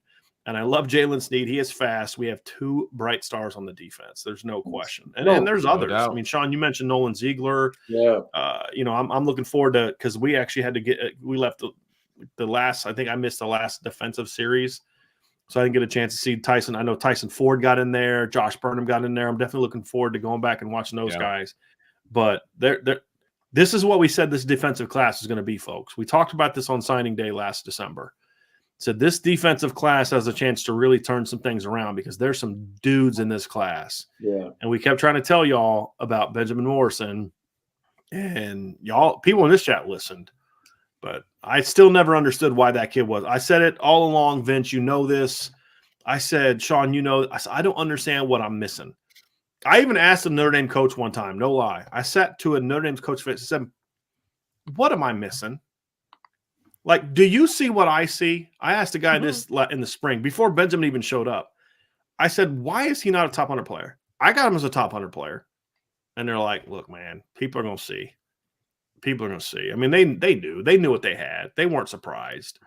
Now, is it happening sooner than a lot of us expected, even them? Yes. Absolutely. Yes. But, man, this kid's fun to watch. This kid's really fun to watch. You were right, sir. Thank you. And right. Jalen Sneed is a dude athletically. There's no doubt. Where do they play him, though? Don't care. The Jalen Sneed thing, I don't know where I put him. I just want him in space and wrecking havoc. Well, I would like to see him kind of I'd like to see him get a shot at Rover next year. Because, I mean, inside, you're going to have Maris back. You're going to have JD back. You're going to have Prince Colley back. You're going to have Junior Tuialamala back. And I like Jack Kaiser. He's a nice player. He is a good player. But you got to find a role for Jalen Sneed as well. And the thing about the way that Al Golden runs his defense, and honestly, we saw it last year from Marcus Freeman too, even if he's not playing a ton in your base package because you have veterans, if that kid's not a part of your third down defense next year from day one, then – you know, I'm confused by it, right? I mean, just trigger him. Yeah. You know, so there's going to be a role for Jalen Sneed to play a lot of snaps like next year, whether he's a starter or not, Sean. And I would probably start him off at Rover, just me personally, just because looking at the depth chart, looking at what's coming back, it's probably where I would go with it. Tyler Reese says, Brian, what specifically did you see in Morrison's film that made you think he had great potential? I mean, that's a great question, Tyler. It was really just the entire package. He was long. You saw a kid that had great feet. You saw a kid that had very clean hips. Like when he would transition, it was just really smooth and fluid. You saw a kid that was fast. Again, I think people kind of slept on his speed. He had great feel for the game. I mean, they would put him at safety sometimes, and he'd just make great reads on the ball. They'd put him at receiver, and he made plays there. You just watch a kid sometimes, and you're like, you know, this kid's just a football player. Then you kind of start to evaluate the specifics, right? So, like the way I break down film is I'll just watch the film, whether it's highlight clips, and then I'll just go kind of watch a game and just like let it play out. Just get a feel for the kid as a football player. And then you start to kind of break it down where you start looking more at the specifics of, you know, what's his technique? What's his, you know, how does he transition? How does he make reads and things like that? But it's not simple or easy or natural for guys to be able to see the ball the way that they do, even when they've got their back turned to the quarterback. But you saw all that in high school. And I just never understood what people didn't see. I mean, it really, Tyler, what did I see? I saw the complete package: length, fluid athleticism, speed. He was physical in high school, and he's going to get more physical he's going to get better in that area as he gets deeper into the weight room at Notre Dame. Yeah. But and you just saw a kid that was smart. I mean, and he's like Julian Love was smart and Julian Love was athletic, but Julian Love wasn't explosive. Mm-hmm. He wasn't fast. Benjamin is all those things that Julian Love had, but he's also about 1.5 inches taller. He's got longer arms. He's smoother. Like Julian was explosive, but Julian was a little tight, which is why he's playing safe, partly why he's playing safety now in the NFL. And Julian was kind of slow for a corner, but he was super smart. He was really athletic, change of direction wise. Benjamin has both of those things, but Benjamin's way faster and he's longer. Yeah. And he's a better tackler. Julian Love was never a great tackler in college. He's become, from what I'm understanding, I've been told he's become a pretty good tackler in the NFL. He wasn't a great tackler in college. This kid he's got all the tools, man. He's got everything you want. And that's what I saw, Tyler. I mean, I saw no holes in this game except that as a junior, he was a little bit, you know, technically because he played safety, corner, receiver, he wasn't always, you know, real sound fundamentally. But that's why I had to ask people. I said, what am I missing? right? Like, Sean, I think you and I had this conversation once last summer. Like, what am I missing? Like, what am I not seeing? Like, what are they all seeing? Because at some point in time, you're so alone on an island that you're thinking, I got to be missing something. I've seen game film, practice highlights, or highlights. I got to be missing all the All-Star games missed on them. Mhm. Every single recruiting service missed on them. You know, like I'm like, what am I missing? You know, like, what am I seeing that maybe I'm overhyping him or something like that? You start to ask yourself that. But I stuck to my guns and I stayed on that island, and that island's getting a little bit crowded now. You know what I'm saying? Like, I had this batch of land. It was like me and Mike Mickens and Marcus Freeman and Benjamin's parents. It was just like us hanging out, right? And now it's like, you know, we're running out of room we're running out of real estate of now people on that island, because he has certainly proven people that he is a big time football player. You know what it is? We get so caught up in flash, especially with athleticism, flash plays, flash attributes, you know, vertical speed. And like you said, you know, he's not 4.3 speed, but he has good speed, maybe above good speed. He has instincts. Everything across the board is just really good, right? So there was nothing that just really jumped out to people to elevate him. And then you get a really good player, and he just comes in and he has belief. He has belief once again because of his bloodline. Like he playing the position, he knows. It's just like Tommy being able to come in and play early because of his dad. I mean, he grew up around the game, right? He grew up around the game. So now with Benjamin, he grew up around this position. Like technique, he knows leverage, technique, what to look for in the wide receiver, how they set their feet, what they're doing. He knows it. And now you coach him up a little bit more and you get him ready. You let him watch film and learn a little bit more. You talked about it. The interception against Clemson, he talked about, this is what I struggle with. I've been struggling with this all year, and coach has been coaching me up, and I finally did it right. I mean, it sounds like you missed something, but you didn't miss anything. I know now I don't, but like at the time, I'm like, I've never been that on an island before. Like there would always be like at least one analyst that saw it, or you know what I mean? Like somebody else saw it. I've never been that on an island before, I don't think. And you know, but Sean, the other thing too is he's got a trait that you can't teach. And it's legitimately supreme confidence. And what I mean by that is it's not just, oh, I'm the man, you can't beat me. It's just more of like when he gets beat, it's like, well, whatever. Yeah. You know what I mean? And the example is, look at what he's done since he got beat a couple times early against Syracuse. It's like, pardon my language, but it pissed him off. You know what I mean? And he's taking it out on Clemson, Navy, and now, you know, Boston College. Yeah. It's like, you beat me for a touchdown, I'm going to make you pay for it. I'm going to take out on these next three teams. He ended up doing the second half he ended up, after the touchdown and the PI, he ended up shutting Syracuse down too. Like it started then. But it's almost like he got mad that he gave up a touchdown. And he's just been playing phenomenal ever since. He is the perfect. He's a defensive back, man. Right. He's just a football. He's an elite defensive back, and that's what Notre Dame hasn't had a ton of. Not an elite athlete. Right. He's an elite defensive back.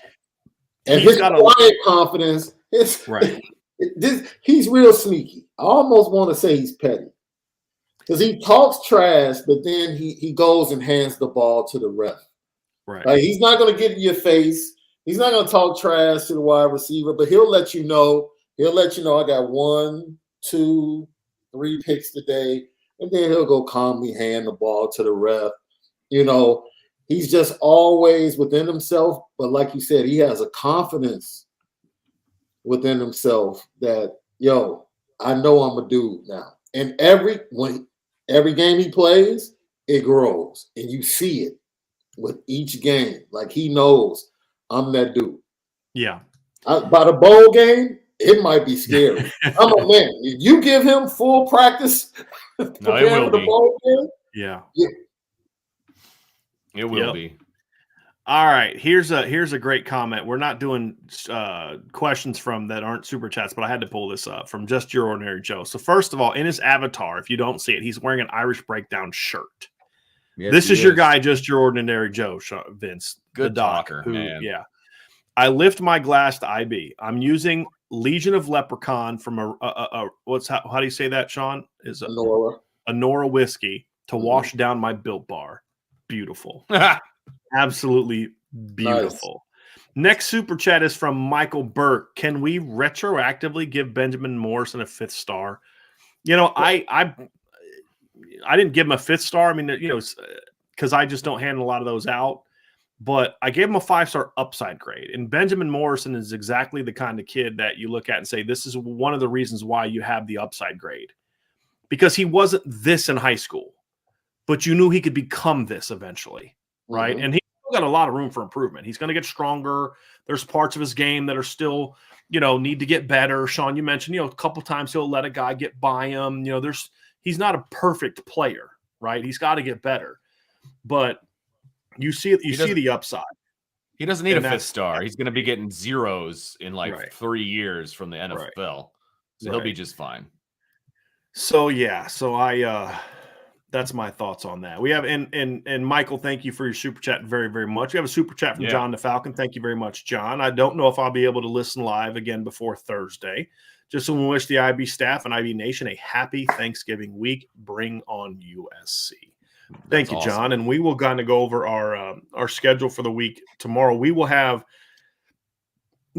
a show every day this week, but our Thursday show will be recorded because I want to give the staff Thanksgiving off. And I want Thanksgiving off, to be completely honest with you. So Ryan and I will record our Keys to Victory show this week and then play it in that 1:00 slot on Thursday.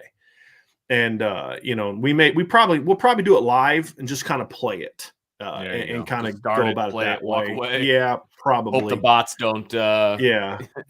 But we may not. We'll have to see how it plays out. But we will have a show every day this week. They won't always be live, and we probably won't have as many of the IB Nation Sports Talk shows. But our 1:00 show is going to go through the week. Yeah, we'll have to see about that because. Who knows what the internet's going to be like in the Bahamas? That's going to be right. Well, yeah, and I've already talked to Sean about that. There's just going to be days we're just not going to even worry about those shows. Right. All right. Next super chat from Hugh Murtha. Go Irish. Love Irish Breakdown. Thank you very much, Hugh. We appreciate you very, very, very, very much. Cody Shreve, any word on the Minchie visit? Keep up the great work, y'all. He's not even done with his first full day on campus, right? Like just chill out. Let it play out. If we had word, I promise you we would have given it. It will at least be on the message board by now. The first part went well. They won 44-0. So that part went real well. Yeah. Things are going well. That's all I can tell you. And that's just let it play out, buddy. Yeah, I agree. You got something to say, Sean? No, conversations with it was characterized by the other recruits as great. Yeah. Their meeting with him and their time spent with him. So let it play out, everybody. Let it play out. Ryan Weichel with a super chat. Go Oklahoma State. Yeah, this was put in before the game started. They're going to need to get going here soon because they're down 21-0 to the Sooners so far. It's a rough one for the Cowboys. Casa Hodge with a super chat. Thank you very much. The way Snead was hitting guys and laying the wood was incredible. His speed and power is unbelievable. I'm just trying to figure out how you hold a beast like that on the sidelines almost all season. Can you all explain it? Yeah, because the kids in front of them are pretty darn good football players, number one. And two, you know, Jalen coming in off the bench in backup minutes against a team that can't really throw the football, you're going to play a little bit more with more reckless abandon. You know, there also is a level of assignment execution that goes into this that he just wasn't ready for, number one. Number two, don't assume – like, I want to be careful here because we've been in situations like with Tobias Merriweather and Logan Diggs last year where it's like we're begging for the kid to play and then they don't. And then he finally gets a chance and, like, lo and behold, he's ready to play, right? From everything I've heard and from people I trust, he wasn't ready to play. He wasn't ready to play. And that's why they didn't play him. And number two, the guys in front of him are really good that they needed to get those guys going. So, yes, he's an exceptional talent. But what you all are seeing now is what we thought this linebacking core should have been all year. And part of that's on Al Golden for not kind of doing what he needed to do early to make sure these kids, get going fast, then build on. It is what it is. Part of it, too, is, rust from Maris missing last year, rust from JD moving inside to Mike, some different things that kind of went about. But this is what this linebacking core was supposed to be. And, Jalen just wasn't quite ready yet. But he was on the kickoff team today. I mean, he's playing more and more and more. And I think we're going to like what he's going to become, no doubt. Zach Martin, did anybody else have anything they wanted to add to that? I mean, no, he's a thoroughbred, man. He's going to be really, really good, and he's got 4 years of eligibility left. We're going to watch him for a long time. All right, Zach Martin with Super Chat. Drew is a streaky MLB hitter, makes a lot of completions in bunches, then just loses it for a stretch. It's frustrating. Yeah, I mean, I get it. I don't know if I'd say he makes a lot of completion in bunches as much as, I guess there's some truth to that. I guess I kind of look at it differently, but yeah, it's a little frustrating, guys. I mean, is he a streaky 240 hitter or is he a streaky 280 to 300 hitter? Yeah. That's two totally different things. Yeah. I mean, I think I would say he's a streaky 260 hitter, Sean. That's what I'll say this because I'm going to be fair to the young man. And say, I'm not sure he has – it is what it is. We know when he misses a throw. Like, it's obvious when things are on him. I just think he's been put in bad situations in certain circumstances that have made him look worse than what he is. And that's not to say he's great or good. No. I think if things have been done differently and more consistently as far as putting him in a better position – he probably overall will look a lot better than he has. You might using more 21 personnel and stuff like that. Is that kind of what you're thinking? I mean, I'm just, for instance. Yeah, you just gave an example, but overall, I'm not of the mindset, and I've been critical of him, but I'm not of the mindset that he just absolutely shouldn't be here. Like, why is he on scholarship? Yeah, no, I mean, he made some of the throws he just made today were evidence of that. I mean, that corner third down throw on the run to Colsey coming across the middle. Yeah, I thought it was a heck of a throw with pressure in his face. So, he's short, and it's hard for him to see over the line. Like, it's things that we know that hurt him at the position, right? But. All right. Next question here is from Jim Halloran. A complete game win. Go Irish. Go IB. Thank you, Jim, very, very much. Relly Q as a super chat. Thank you, Relly Q. The intensity from this team today at every position plus backups is what I expected from a Marcus Freeman-led team from the start. It's been growing every game. Glad to see it cement in this team's identity. Feel free to comment at any time. No, I mean, I agree. I mean, we talked about it, right? We talked about it during the show. Is that the team didn't quit? They didn't stop playing even when the backups got in, right? You still saw that intensity. You still saw that fire. That's why everybody's so excited about these young guys because they got a taste of it today, and we all got a taste of seeing what the future could be with this defense, right? We didn't see many backups with the offense because, number one, there are no backup wide receivers. And number two, they didn't want to burn the eligibility of the backup quarterback. So you saw Jabron Payne get a couple of carries, but it was more about the defense getting their backups in and what that can look like in the future. It was exciting. Like, it was really exciting because those guys are really, really good. But that should tell you also how good the guys that are in front of them are because those guys are really good too. So this defense is going to be deep, man. Especially at the linebacker position, is going to be super deep next year. It's going to be super exciting. There's going to be some battles. Man, there's going to be some battles in the spring and in the fall, and I'm pumped for it.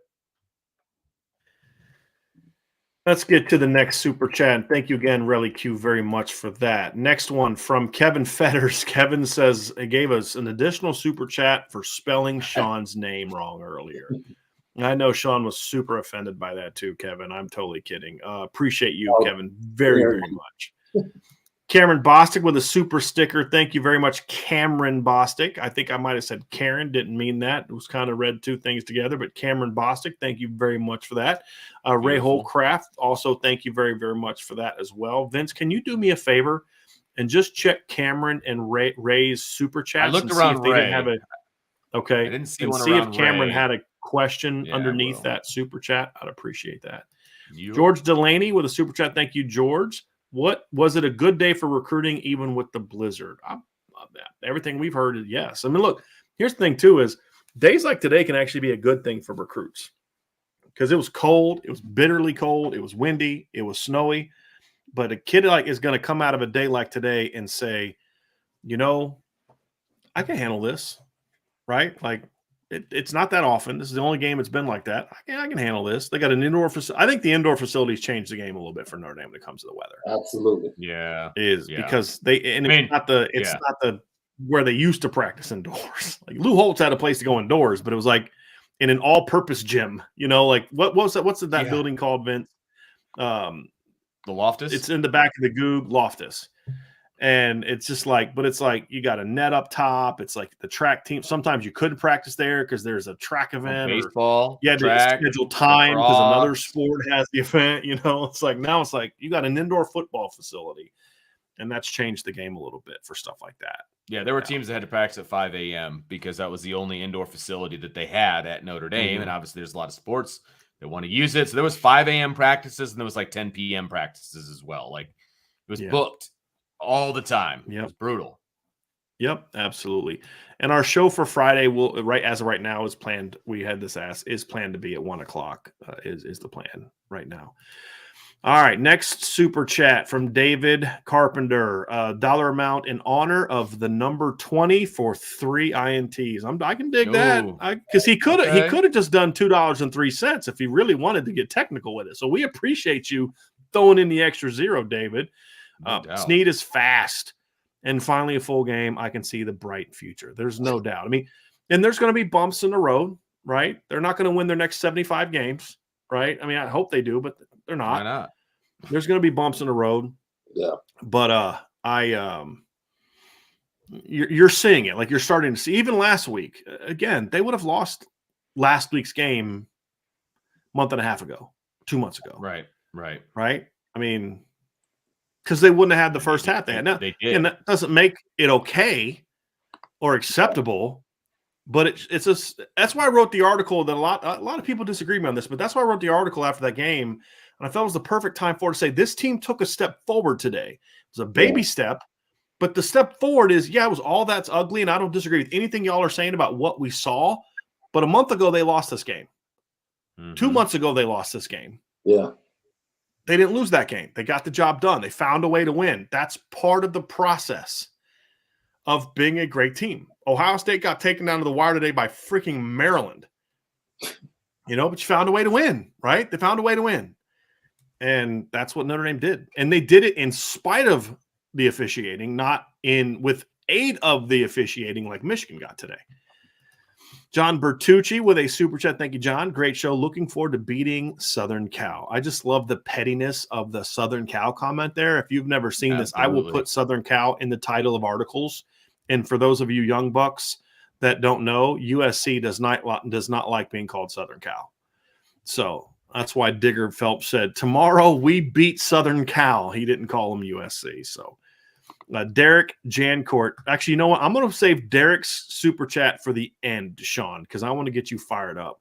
Tyler Evans with a super chat. Top 4 teams did not play well, but I was cheering for Illinois for you, Mr. Davis, and I strongly dislike Michigan. We appreciate you, Tyler. Don't get me started, man. Yep. Craig Sebring says, can't wait to get Minchie and Carr and these stud receivers in the field. Everyone watch out. Plus the tight ends, plus the running backs, plus they have a great O-line class coming in as well. The future is very, very bright.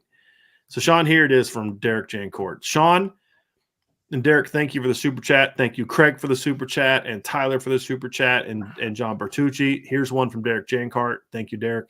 Sean, Illinois got robbed multiple times today. Go, Mr. Davis. Look, man, And remember, we're a family-friendly show. And you got to preach Oh, tomorrow. no, my heart goes out to coaches that have to walk in a locker room when kids have put it on the line the way Illinois did today. And basically, like, yo, I'm sorry they took it from me. Mm-hmm. I'm sorry they took it from me. And, we tell, look, in some way, form, or fashion, I've worked with youth, the majority of my life, and I'm a no excuses person. And I tell people they have to persevere and deal with tough times and everything is not fair. The refs have to do their jobs, man. You just can't literally have a kid just and Brett Bielema was so upset because the play happened right in front of him on 4th down. This is the ball game. This is the ball game. We did everything right, and you're just going to allow this and stand next to me and act like you don't see it? It is, man, I love the way he went after it in his post-game comments. I support that.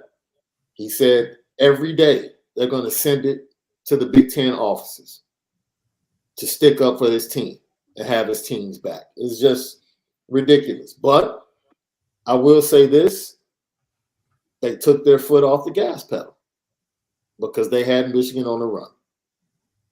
Chase Brown, they took their foot off the gas pedal and got too cautious in the 4th quarter, and they put themselves in that position.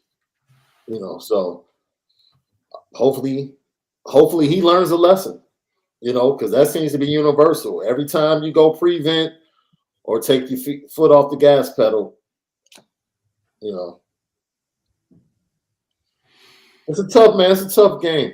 It's a tough game. But it's rivalry week in my house.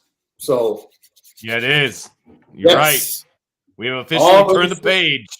Dude, I crafted my text message like right before kickoff and sent it and said, look, good luck tonight against the Bruins because it's about to get ugly next Saturday. Enjoy this pretty ball because it's about to get ugly. Oh. And she sent back the crying emoji. She knows. She didn't send that one back? No. Good. I didn't get that one. Good. I did not get that one. I've gotten that before, but I didn't get that today. I think she's a little nervous about this matchup tonight. She's not giving me energy yet. Mm-hmm. She's just trying to get through. She should be based on the field goal try I just saw. She should be very worried about it. Oh, did he miss goodness. Dude, I could kick a better field goal than that. Okay. Like, so they have a missed field goal. And then I wasn't dismissing you, Vince. Right? I just was like, that's bad, huh? It was really bad. Yeah, they got stopped on 4th and 1 too. They stopped on 4th and 1 and a missed field goal thus far. Yeah. They didn't get stopped on 4th and 1. They got smashed on 4th and 1. Like they didn't sniff the line of scrimmage on that. Why are they trying to run the ball on 4th and 1? It's USC. You can't run the ball. What are you doing? Anyway, whatever. Well, maybe they were trying to catch him by surprise. That's one way to look at it, I guess. Yeah. There's no way they think they're going to do that. Somebody asked a question, and I want to address it. Somebody said, first of all, Sean, we got this from Spark 5219. Happy birthday and anniversary to all your family members, Sean. I know this is a busy family weekend for you. But somebody asked a question. It was Ray Holcroft, and I'm going to bring it up because he gave a super chat earlier with no question. I'm going to bring up this and we'll address. Did you see what I started? I did, but I want to bring this one instead. Yeah. Gotcha. The question is, why is officiating getting so poor? Is it the speed of the game, conference crews, officials getting too old?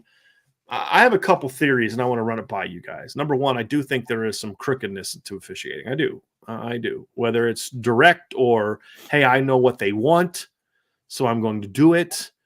I think some officials are I think one of the issues is some conferences don't pay for good officiating. They just don't.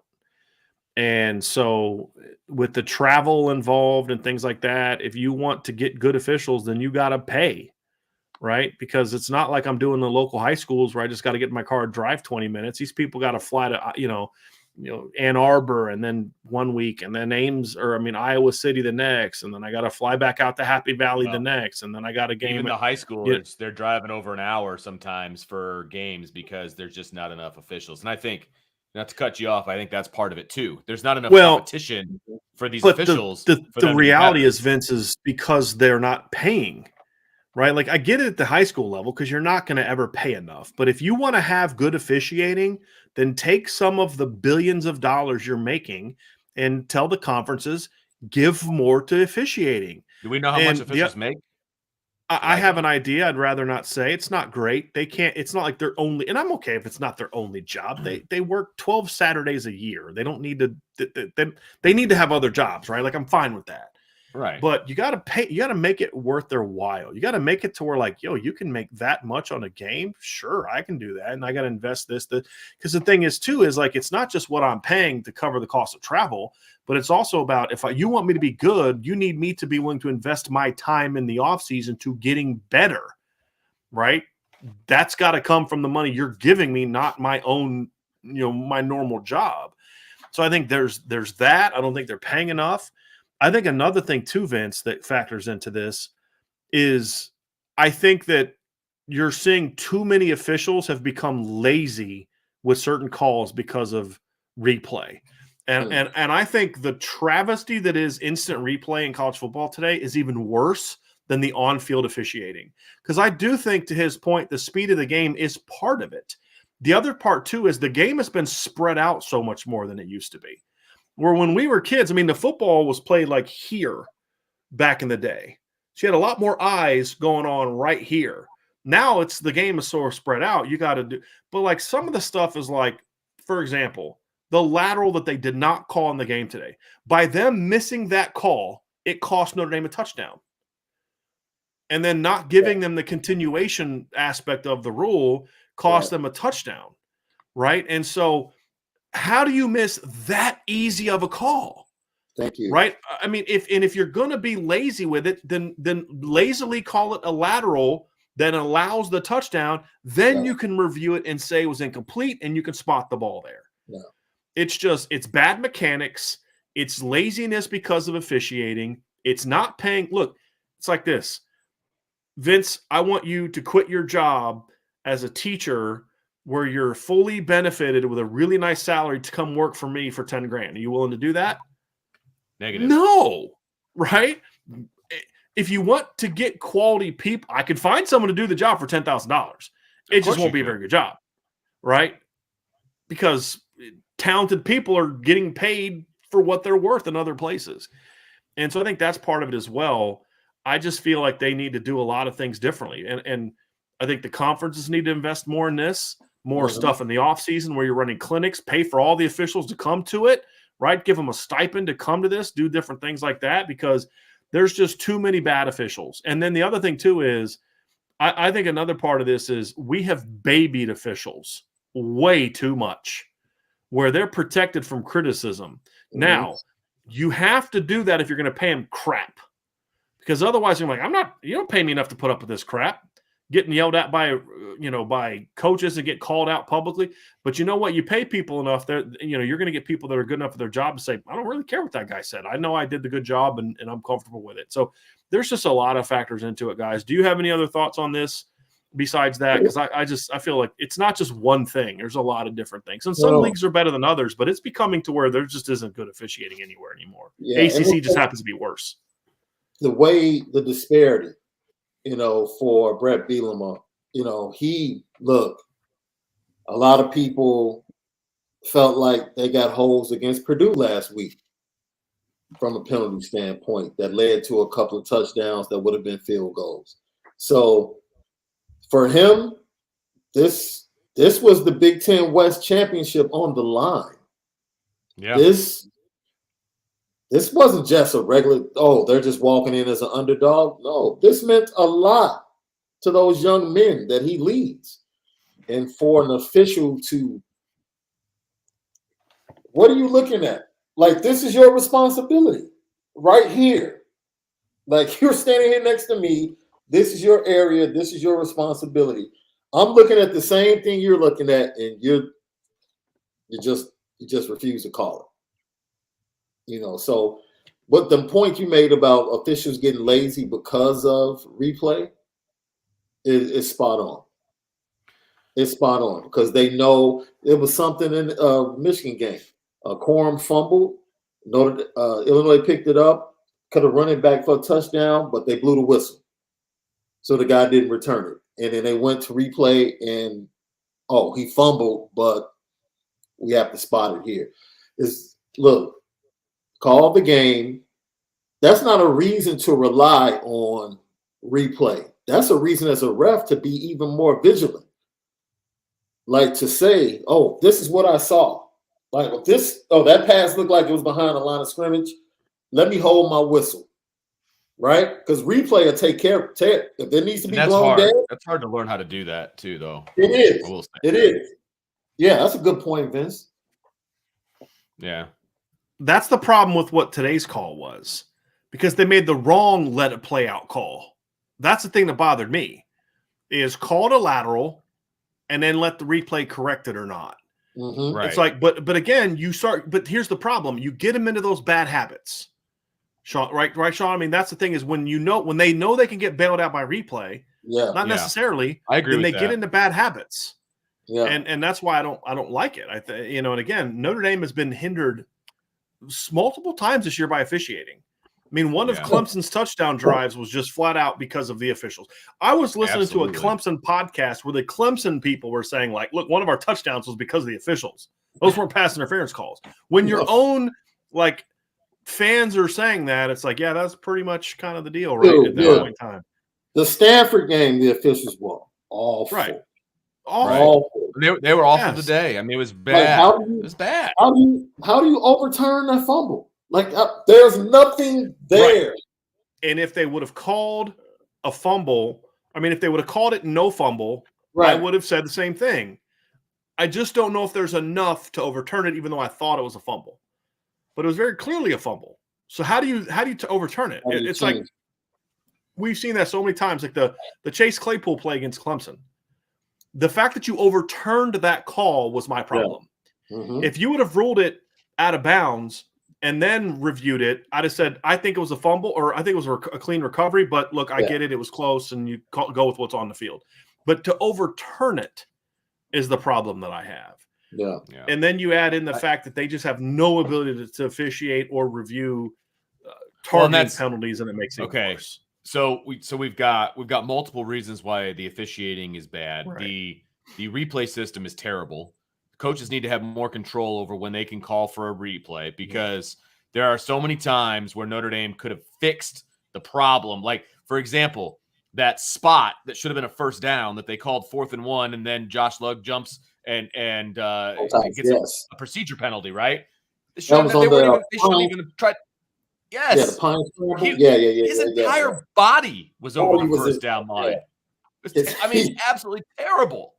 Yeah. You should be able to challenge that right now and get that fixed right now. That's part of that. So the way replay is in college football is terrible. That's part of that. That's one of the problems, right?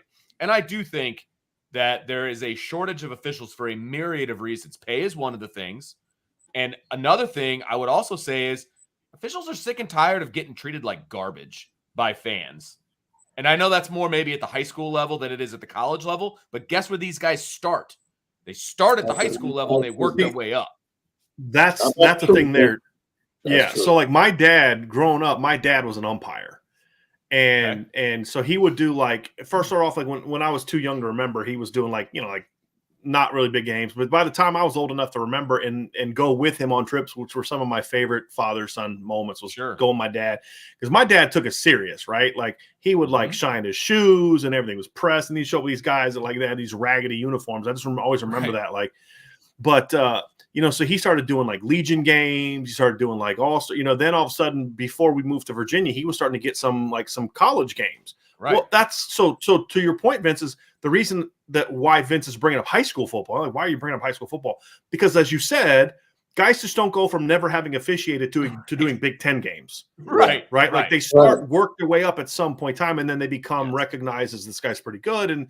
But to your point, it's like, And MIK, then put earplugs in or something like that, right? But the whole point is, you can yell at me whatever you want, as if I'm making enough money, right? Like, but to your point is, we have babied them so much, but you almost have to baby them because you don't pay them, right? And so pay them better. And people pointed out, if these guys aren't making money, especially during tough economic times, which we're in one now as a country, we're in as a world, really, we're in tough economic times.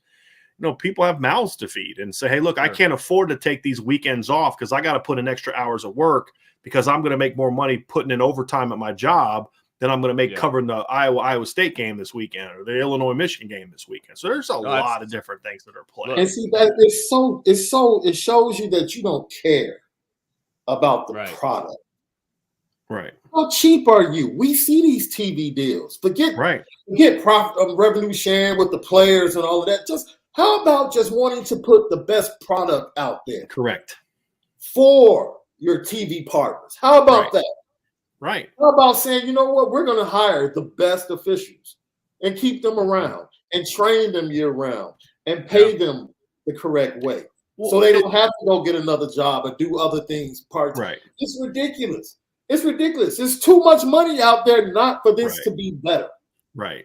There's too much money out there. Right. It's ridiculous. Well, and it's like that. I mean, Vince is a teacher, right? I mean, it's like when I was contemplating leaving college coaching to get into high school coaching, the first thing I did, what's the difference in pay for Virginia Beach schools versus Chesapeake schools versus Norfolk schools versus Portsmouth schools? It's the first thing I looked at. And then you're like, wow, they're making 13, 14 grand more in Virginia Beach. I'm applying for jobs in Virginia Beach. Exactly. So then where do all the people, why? Yeah, they want to make a difference. Yeah, I want to make a difference, but I'd like to make a difference for 14 grand more than I can make. And I'd like to make a difference for my family, too. Right? Like, I'm not Michelle Pfeiffer, right? I mean, I want to go somewhere I can make money, take care of my family. You know what I mean? And make a difference there. So, I mean, those are things all factor into it. You want the best people, you got to be willing to pay. And I understand, hey, you're limited budget wise. I mean, I've had to make tough decisions sometimes on how much I pay people because I just don't have the money all the time I'd love to pay, you guys all the money that I'd love to pay to get you here full time. Don't have the money to do that. Right. But that's not and that's Sean's point. That's not the excuse for the NCAA. No. The Big because 10? they do. Are you kidding me? Right. Exactly. They got the money, the SEC should have the creme de la creme of officials. And we're not talking a lot. I mean, let's just say, they were going to give, how many officials are there, guys? Well, eight a crew? 8 in a crew? Oh, for college? I mean, there's 5 for a high school crew. I know that much, but I know that there's more in college for college, right? I mean, so let's just say you were going to give an extra $2,000 per member of the crew. You're talking about $16,000. That's a decent amount of money, but think about how much money these schools are making off of that. Here's another thing that I wouldn't mind seeing. Two different things. I would like to see the schools start to be allowed to hire the crews that they want. There you go. Because like when my dad was an umpire, the schools hired officials. Oh yeah. What's that, Sean? 7+1. You got 7+1. Okay. And then the one on the top. Right. It's fair. Yeah. So my thing is like the schools were the ones responsible for hiring whatever crew. So like if a school was serious about wanting to get a good umpires, they would call my dad. They'd call other people. If a school wanted somebody cheap who wasn't any good or whatever, then they would call this other crew, right? And that's how you build your reputation up. But that's also how you can create some competition, or say, hey, look, we want this crew, And then, I think that could maybe be part of it where, there's a flat rate, but, maybe get into a bidding system where we'd like to have this crew or whatever. But the point is, if you want to make this thing work, you've got to make it to where it becomes a desirable profession that people get into. You also have to accept the fact that this is not an easy, because you've got coaches MFing you in your ear the whole freaking game.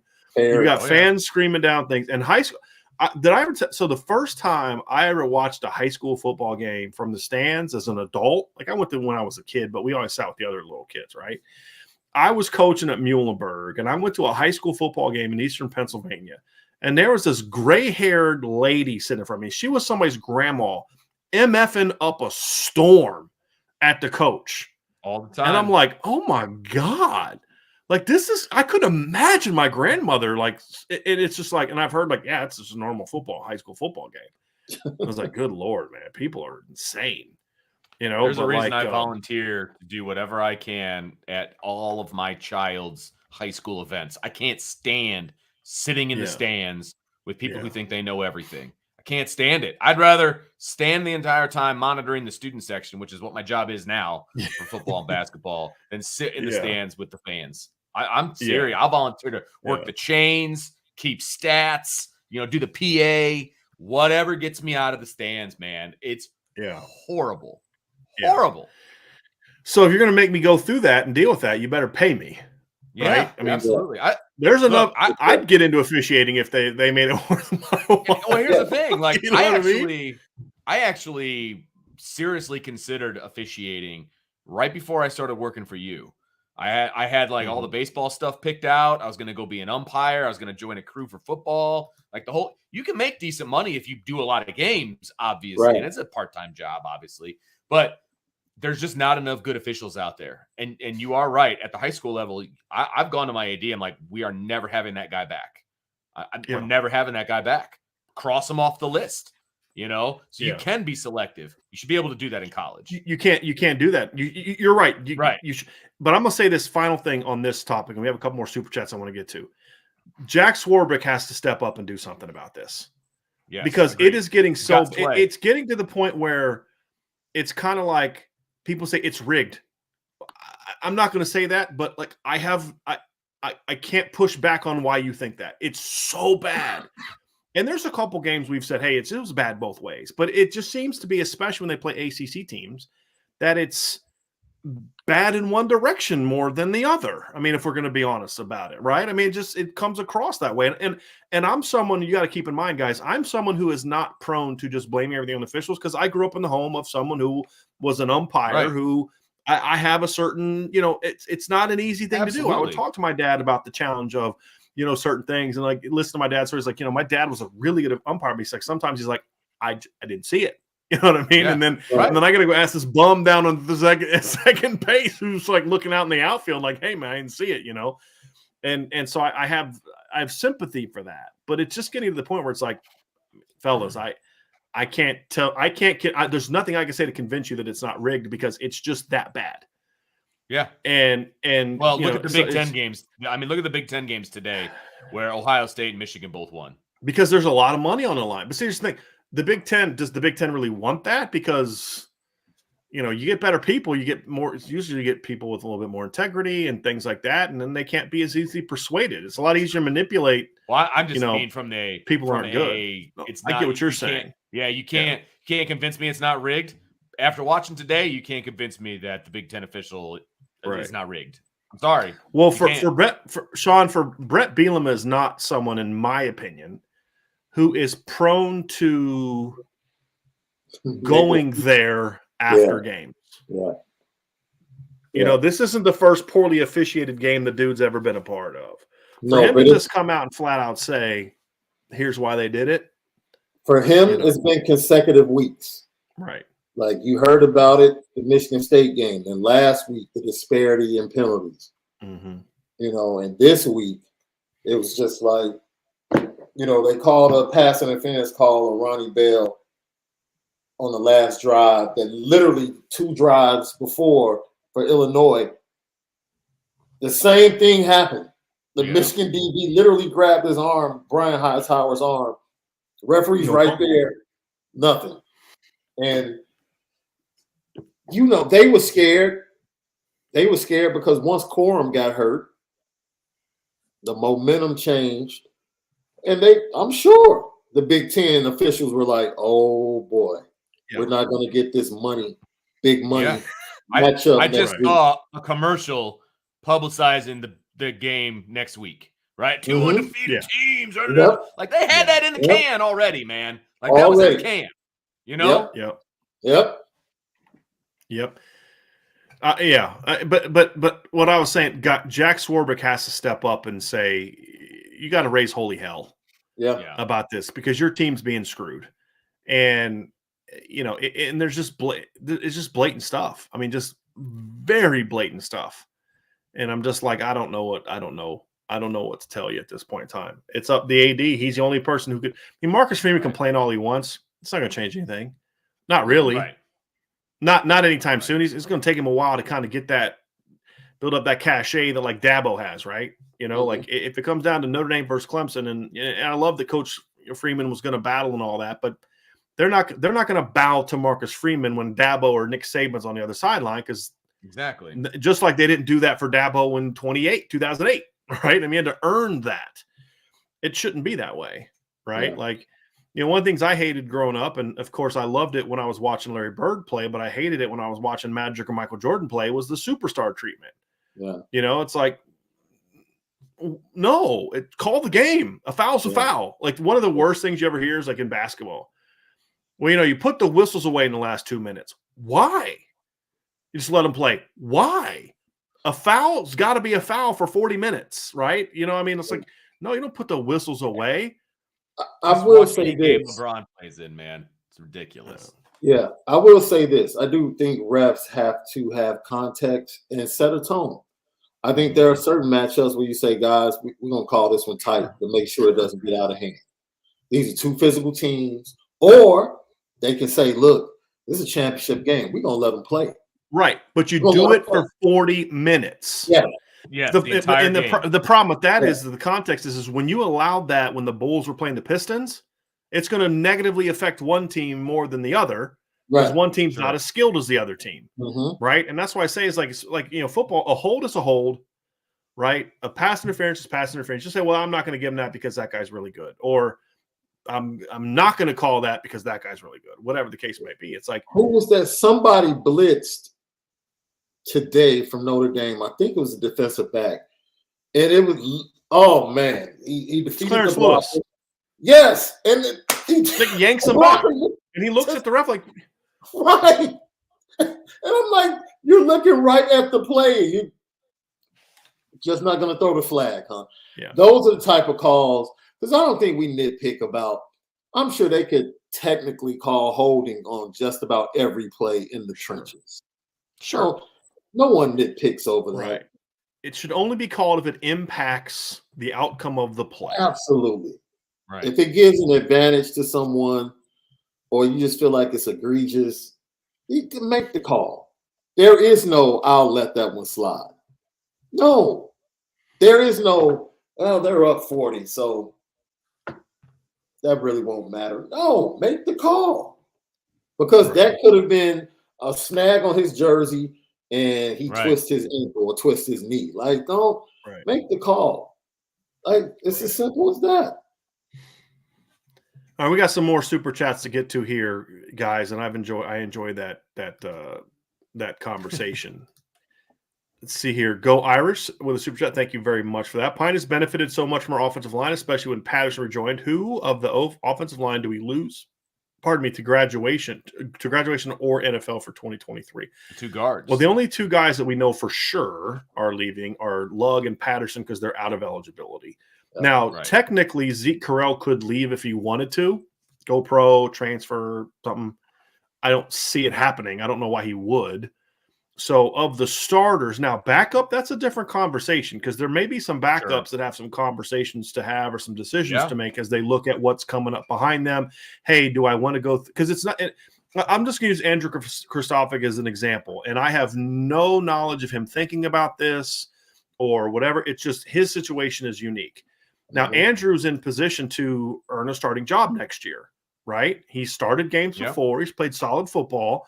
Yep. But you also say, okay, but Rocco is going to get a chance to battle, and Billy Schrouth is going to have to get a battle. So Andrew has to decide, do I run the risk of going through a battle and maybe not getting it, or do I go somewhere where I know I'm going to start? Now, some people say, well, you got to be competitive. That's true to a degree, but at the same time, this kid has one shot at playing college football. Correct. And if he wants to play at the next level, sometimes you have to say, like, yeah, I don't mind competing, but I also have to be smart about this. Yeah, right? If you're buried, and you're not winning the starting position and you only have so many years left. Again, so people understand this. I have zero knowledge that Andrew Kristofic is thinking any of this. I'm just using him as an example because he's a veteran player that's going to be going in his 5th year next year that technically has 2 years of eligibility left because of COVID, who is someone who's in a unique situation where he may seem like a front runner for a position, but there's some younger kids coming behind him. So there may be some kids like that have some tough decisions to make, but of the starters, I only anticipate losing the 2 guards. Blake Fisher and Joe Alt, the only way they could leave is if they transfer, and I don't see any scenario in which they would transfer. I don't see it, right? But so we'll see those. So you'll have 3 starters coming back. I anticipate Andrew coming back again. His cousin's down there tweeting. I'm not saying he's going to leave.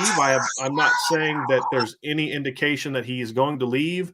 There's any thought of him leaving or anything like that. I'm just using that as an example. So anyone that hears that, it's just an example of, for instance, right? Or it may be a situation where I'm a sophomore and I get beat out by a freshman, and it's like, well, what are the odds that the older player then eventually gets that job back? So there's all types of stuff like that. But I anticipate you've got 3 starters coming back. You have Andrew Jurkovec coming. I think he'll come back. That's just what that is what I have heard, is that he'll probably come back, and his cousins talk about that. But he may think that now, but sometimes you get in the offseason and you got to go home and talk to your family. You never know. But he started the opener this year, started 6 games last year. He's got 7 starts under his belt. Rocco will be going into his 3rd year next year. Billy Strouth will be going into year 2. Ty Chan. So there's going to be a battle next year at guard, in my opinion. And it's going to be very interesting. But center and the tackles are both where they, who those are going to be. The question there is, okay, who you grooming next year to potentially step into the lineup in 2024 at those positions? Here's the crazy thing. Zeke Correll technically still has 2 more years left. Right. Because of COVID. So, yeah, because he was a 2019 kid. He redshirted in 2019, and then COVID didn't count for him. So last year in 2021, technically, he was a redshirt freshman, even though he started games in 2020. So right now, he's technically eligibility-wise, he's a redshirt sophomore. Same thing with Andrew Jurkovec. That's why they have tough decisions to make, because they still have 2 years left. And that's going to make it. It's going to make it interesting. So. The COVID years messed this whole thing up. Like, it's so hard to look at eligibility and be like, hold on a second. Yeah. And that's partly the decision that Quinn Carroll had to make. He could come back and sit for another year behind these guys and maybe step into a starting job next year. But he's like, look, or I can go somewhere else and have 3 years to start. Right. Mm-hmm. Or at least 2 as a 5th year guy, and then maybe go pro as a 6th year guy or decide not to play. But I could potentially have 3 years left. Yeah. And so that's kind of where that is. Let Manager 1, thoughts on Phil Jurkovec. I knew we were going to get asked this. I'm surprised it took this long. Thoughts on Phil Jurkovec's Instagram post plus Coach Marcus Freeman's perceived possible response to the press conference. Thanks, guys. I didn't see Coach Freeman's response. I don't know what his response was. I don't know what it was. I'll say this, guys. I am very sympathetic to Phil Jurkovec's feelings to Notre Dame, because I know a lot about what happened to him. And if I vocalize publicly all the things that I know, and I'm not even talking about stuff I learned from that family or from Phil, I'm talking about stuff that other people told me about what happened to him and how he was treated. A lot of you would be like, yeah, that's really wrong. However, you said what you said this summer in the article. You're now 3 years from removed. I like Phil. He comes from a great family. But what he said today, a lot of it was actually true as far as the Notre Dame living up to its standards and things like that. If you knew how he was treated, you would understand completely. I thought the last paragraph was petty and just weird. Cultural appropriation. Like, what are you talking about? Because you're playing a song? It was weird. Right. But my point is, my man, you're 23. You've been away from Notre Dame for 3 years. It's time to move on. And you got that all that stuff off your chest in the article this summer where you called out Coach Kelly and Coach Reese, and I get all that. And I was, Vince, Sean, and you guys both know I was okay with that because I felt he needed that. He needed to get that off his chest. But now you're coming back for seconds on that, and now you're getting petty with it. I thought it was a bad look for Phil. Like, a lot of the people that supported him over the years and sort of had his back as Notre Dame fans because they knew how he was treated are going to look at this and say, bro, I can't help you on this one. I love you, kid, but you shouldn't have gone there. There was no need for it. Like, the first if he would have ended in the first paragraph, no one has an issue. And so I read the first paragraph. I was like, what are people getting pissed about? And then I read the second one, and I was like, yeah, I get why some people are going to be mad about that, but they don't know what happened to the kid. Then I read the third paragraph. I'm like, what is he talking about? Like, did he get hacked? You know what I mean? Like, the appropriation thing, you knew who he was taking a shot at, and you knew what he was talking about. You're talking about Coach Kelly? No, when he starts talking about cultural appropriation, I know exactly what he's getting at. Okay. And you and I have discussed certain situations surrounding all of that. Like I said, yes. Okay. So I knew what he was getting at and what he was trying to say. Mm-hmm. But like you, and I told Irish fans, look, if that's the way he feels, you can't be mad at that's his experience. Mm-hmm. And just because you're a fan of the institution, you can't be mad that somebody else's experience with that institution might not be the most positive. Right. Because guess what? Everybody's not going to have the best experience. And Sean, his frustration's not about playing time. If y'all think it has anything to do with playing time, it's not playing time. Yeah. I want you to continue, Sean, but I just want people to understand. When you say not the best experience, we're not talking about he thought he should have been playing over Ian. Wasn't about that. No, I fully understand his feelings. I think, if I'm not mistaken, there was something. I'm very interested in finding out what prompted. Right. You've talked about this. What prompted it? Did someone say something locally? Right. That got back to you? Did someone say something within the program that got back? Like, what prompted this out of nowhere? Because it came across as very, I'll be honest, it came across as very passive aggressive. Right? Mm-hmm. Where you say certain things, I know what he's getting at. You have knowledge of certain things, and you know what he's getting at. But it's very offensive to other people. Right. That love the university. Right. And if you're not going to just say it, right.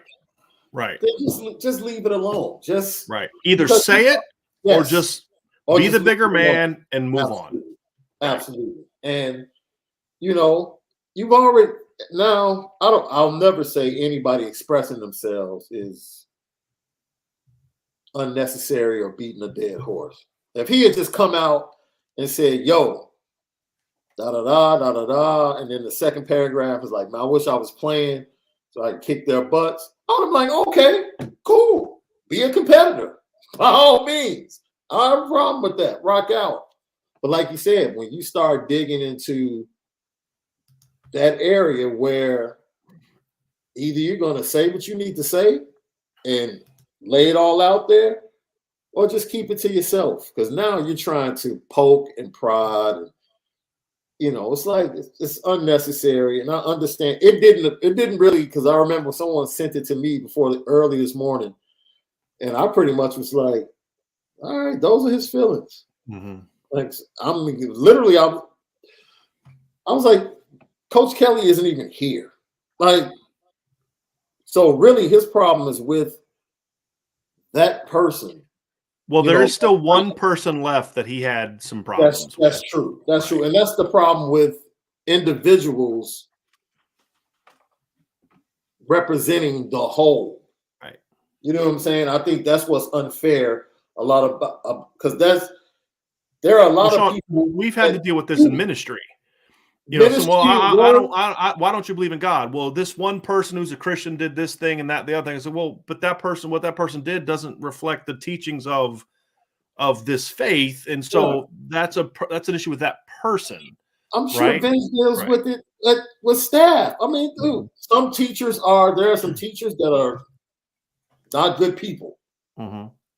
Oh yeah, there are some educators that are not good people, right? So should you be bunched with them as an institution just because that's the way they act? But we know that's the way things go, unfortunately. And he needs to have some forgiveness in his heart, because he still has relationships with people, good relationships with people that are connected to the same institution.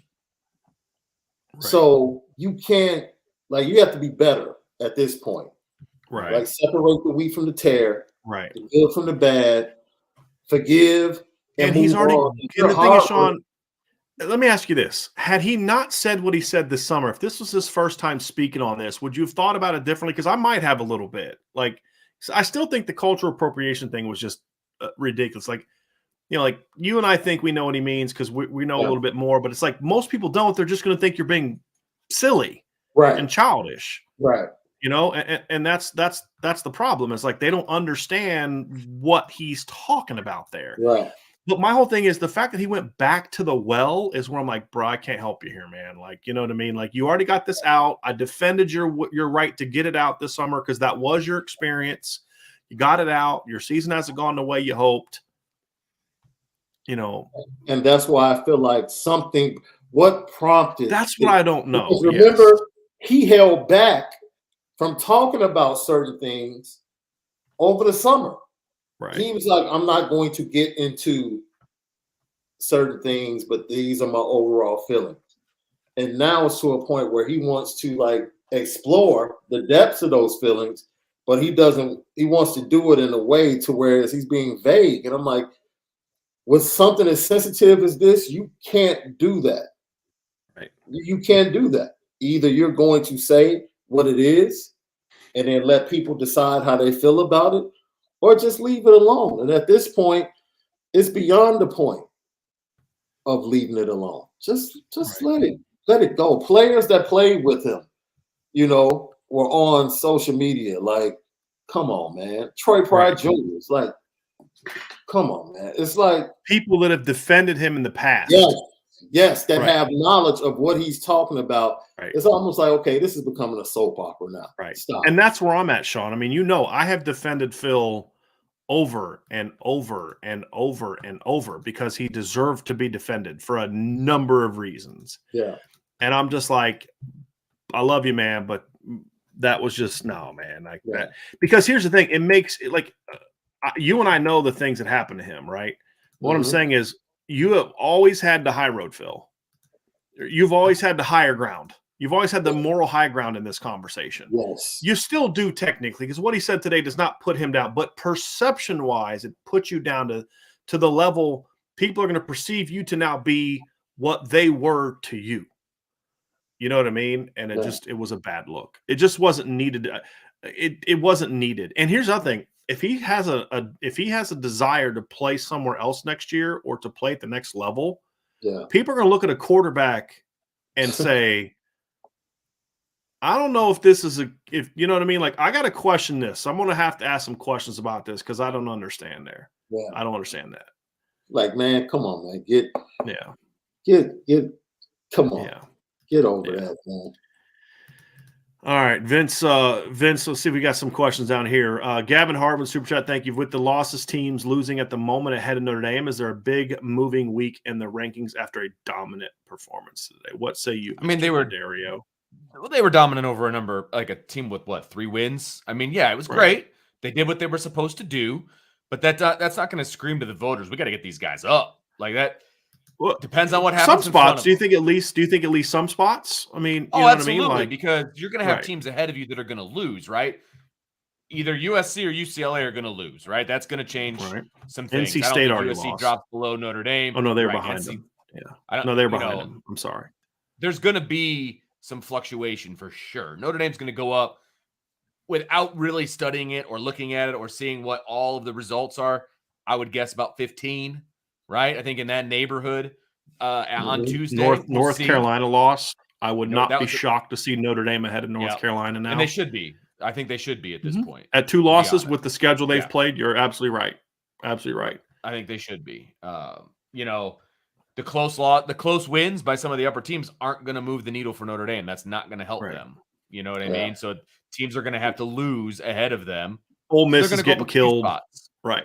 Where I would somewhat disagree without context of who we're talking about here, I do think in theory a game like today gives you a little bit more of we're starting to learn more about this team for 2 reasons. That's Number fair. one is that, but then Navy goes out and beats Central Florida today. And you're like, okay, all right, maybe that game last week was because Navy starting to play better. You know what I mean? So without the specific context of this game, Right. Vince, I do think when you blow out a team, even if it's a bad team and you look as good as you did today, you can say, okay, now that within mind of what they did to Clemson and what they did to North Carolina and what they did to BYU, okay, Game maybe we need to controls view is gonna this go team up. differently.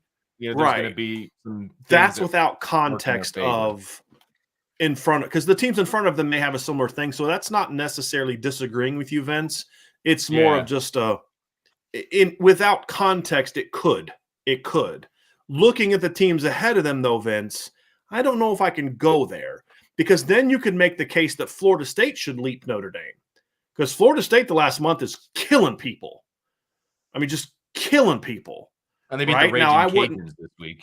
Right, but okay, but they beat them similarly to what Notre Dame beat Boston College, and with all due respect, the Raging Cajuns are a better football team than Boston College right now, right? That's fair. But then you look at what they did last week. They beat Syracuse last week 38-3. They beat Miami 45-3. They beat Georgia Tech 41-16. So I still think you need to look at the entirety of the season in context, right?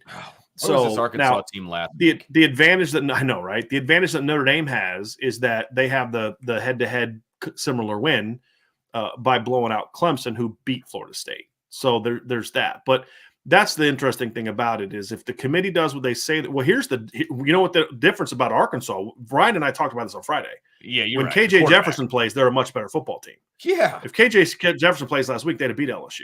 I have no doubt. By a lot. Yeah. So anyway, I don't see it happening, Vince. I don't see them leaping people that won, because also the teams that won close games were ranked way ahead of Notre Dame. Way ahead. So like you're not gonna have them leap the number 15 team who won because Ohio State and Michigan had close wins. Georgia had an ugly win. Yeah. It would only be relative to the teams in front of them, and but if you're looking at it now, of the teams ahead of them, you have number 14 is currently losing 35-6. UCLA obviously is winning right now. They're ahead of them. I'm just looking at some of the teams. Colorado plays today against Colorado, or Washington plays against Colorado. They're probably going to win. If Oregon loses to Utah, I could see Notre Dame leaping Oregon. Sure. Right. And I think you should be able to make a case that if Notre Dame, if Utah loses to Oregon, you could make a case that Notre Dame should be ahead of them as well. I think they'll leap North Carolina. So that's at least 2, right? Ole Miss and North Carolina. 16. Right. Gets them at 16. And then after that, K-State won, Florida State won, other teams had byes. So unless UCLA loses, at least 2 spots, what I would probably say. At 15, least 16. I get that. Yeah. That's where I think they should be. And I think, frankly, maybe 3 if depending on how the Oregon-Utah. I think if the Oregon-Utah game's a blowout one way or the other, I think Notre Dame could leap that team as well. So we'll see. We'll see how it plays out. Syracuse beating Wake Forest right now, if that holds, is going to help Notre Dame's overall strength of schedule as well, because they've been reeling. It'll be reeling. The team I'm curious to see how they handle is Florida State, because they're playing at a very high level right now. But what's going to hurt Florida State moving ahead of Notre Dame over the next 2 weeks is if they both went out, is that if they beat Florida next week, that doesn't look as good now. And by the way, my man Clark Lee, my buddy Justin Lustig, huge win today over Florida. I love that. And guys, they outplayed them. It wasn't even fluky.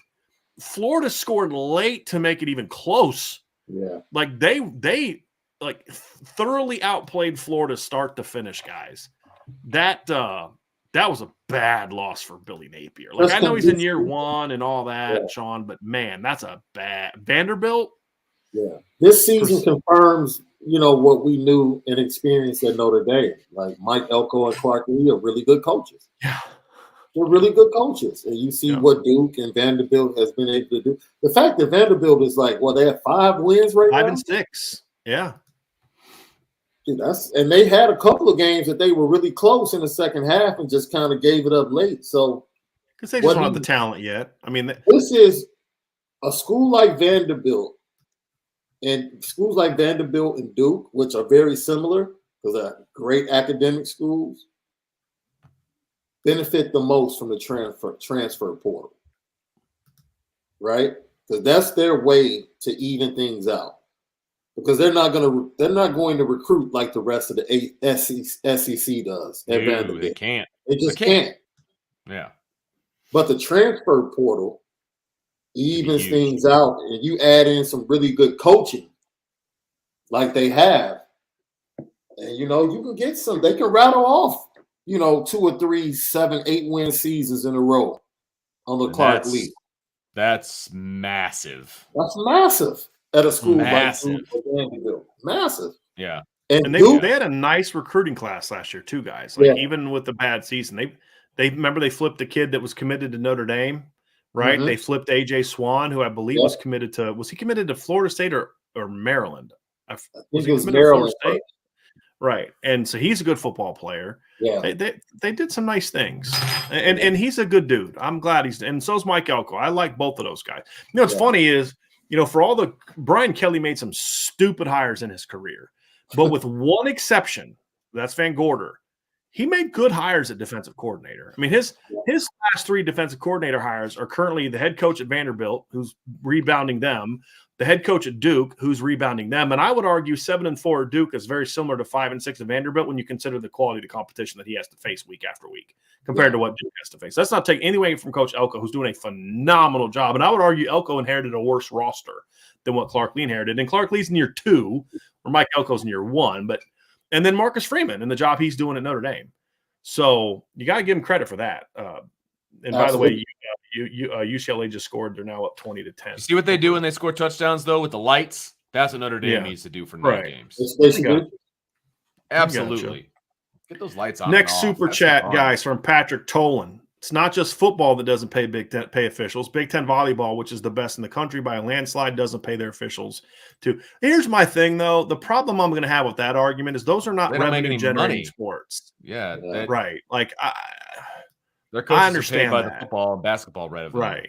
There's no excuse for the NCAA not to invest in good officiating for basketball and football. Yeah. Look, agreed. I understand volleyball is important to people that play volleyball, and I'm not trying to dismiss them at all. But if you want to have that, then generate revenue, right? And but I think that's the. I'm going to somewhat push back on that. And you say, I know the conferences are making a lot of money, but those conferences are going to invest the money in the sports that are all going to keep making money. That's businesses. Even at the high school level, football coaches and basketball coaches make more than the track coach and the volleyball coach. And that's just the way it is, man. They literally make double. Mm-hmm. They make money. I mean, it is what it is. I don't have to like it, but there is a dollars and cents to it too. Sure. Yeah. A. Clayton, 47. Thank you for the super chat very much. Good team win. Morrison is special and a pleasure to watch. Don't get the chance to watch live and send a super chat that much, but I love the product you guys put out. Go Irish, beat SC. Thank you very, very much. Had a chance to run into 3 or 4 different people that watch our show in the bookstore today. It was great meeting you guys. I bought a new mug, Vince. I bought a new, because I'm told you I'm cutting back on my Mountain Dew, start drinking more tea and stuff like that. So I got me a new Notre Dame mug to have with that. Well, I haven't been able to drink Mountain Dew and keep my, my old figure like you've been able to figure that out, Vince. Okay. Oh, so yeah, I got to try to cut that back a little bit. So it was great meeting you guys today. Thank you all very much for coming up and saying hi. And if you ever see us out and about and you don't know if you should come up and say hi or not, please do. It's y'all that make this happen, right? Otherwise, we're just 3 dudes who are creepily talking football in a stream all day that nobody cares about, right? It's y'all that make this happen. So if you ever see us and you want to come say hi. We love y'all. I mean, we are greatly appreciative of the fact that you all are with us. We have over 850 people at 9:30 on a Saturday night, 2 hours and 52 minutes into the show are still with us, right? So really appreciate y'all. And we still get a little humbled by it, to be honest with you, and I hope I always do. I hope I'm always like Moose Emoji like that. It was great. But it's an honor. It's our pleasure. It's our honor that you all care enough about it that you want to come say hi and that you want to listen to our show. So I appreciate y'all so very much. And I know you can see them both shaking their heads as I'm saying it because we're all on the same page here. We're all on the same page. And if you'll listen to our show and then run over and listen to Lucky Lefty, or you'll be listening to Lucky Lefty and then run over and listen to us. So, we're really appreciative of all of you so very much. William Chesney with a super chat says, say Notre Dame takes care of business against USC next week. Who do you guys want to see in a bowl game? And other than Georgia, who do we not match up well with, in your opinion? Can we make a New Year's Six game at 9-3? I want to just take the first and the third one real quick. Can you make a New Year's Six game at 9-3? Yes, they can. It's not going to be easy, but yes, they can. Yeah. So I'm going to ask each of you. I'll go Vince to Sean. I'm going to ask both of you this. So first of all, Vince, say Notre Dame does what they need to do. Who do you want to see in a bowl game first? So we'll just take that one first, and then Sean, you follow up if you don't mind. I would love to get the New Year's Six monkey off the back of Notre Dame. I would love that, right? The problem with this year is the only at-large bid that Notre Dame can get is the Cotton Bowl, which would be against the best non-Power 5 team. So we're talking either Tulane or Central Florida, and neither one has looked great recently. And if Notre Dame does that, is that really a monkey off your back? Because you did win the game, but the competition that you beat, I don't know that I would even want that, if I'm being perfectly honest with you. So then you have to look at the ACC versions, right? Well, the top bowls for Notre Dame with the ACC tie-ins, right, are the Citrus and the Camping World Bowl. Notre Dame can take the ACC slot if they're within one win of the qualifying ACC team, right? I guess that's possible. They could play an SEC team in a couple of these bowls. That would be fine. I would be okay with that. I don't want them to play. I don't know. I guess an SEC team would be great. The problem is it's going to be the fifth or sixth, fourth through sixth team in the SEC. That doesn't really do anything for me either. So I don't know. None of the teams. See, that's why I think this is a good year for the New Year's Six, Vince, because you're not going to get a needle moving opponent in a major bowl. Like, let's say you get Kentucky, Mississippi State, or Florida, or a team like that in the Ole Miss and the Gator Bowl. Yeah. So what? All right, get that New Year's Six monkey off your back. And Sean, who do you want to see in a bowl game? Oh, I'm with Vince. I would want to see an SEC team. This would be the perfect year to play out of Alabama for Notre Dame. Dude, I would love to play Alabama this year. Out of all the years, please. Because we can definitely play them in the trenches this year. Right? And the wide receivers don't scare you. In the running game, they have some really good backs. And Bryce Young is good, but Notre Dame can compete defensively. That wouldn't be a problem. The problem would be, would they be able to score enough points? Mm-hmm. That's it. It would be a really good game. I also would love to see them play somebody like Oregon. I would love to see an Oregon match up against Notre Dame, if that could, manifest itself. Be the Tony the Tiger Sun Bowl, baby. Yeah, those would be like the two matchups off the top of my head. Unfortunately, my co-host seems to think that they deserve to be in the top 4 if they beat USC. I don't know. When you told me about that, Sean, I that's my guy. But that I found that was. I don't know what he's been drinking on. Well, we know it's a Nora whiskey, baby. That's what he's doing.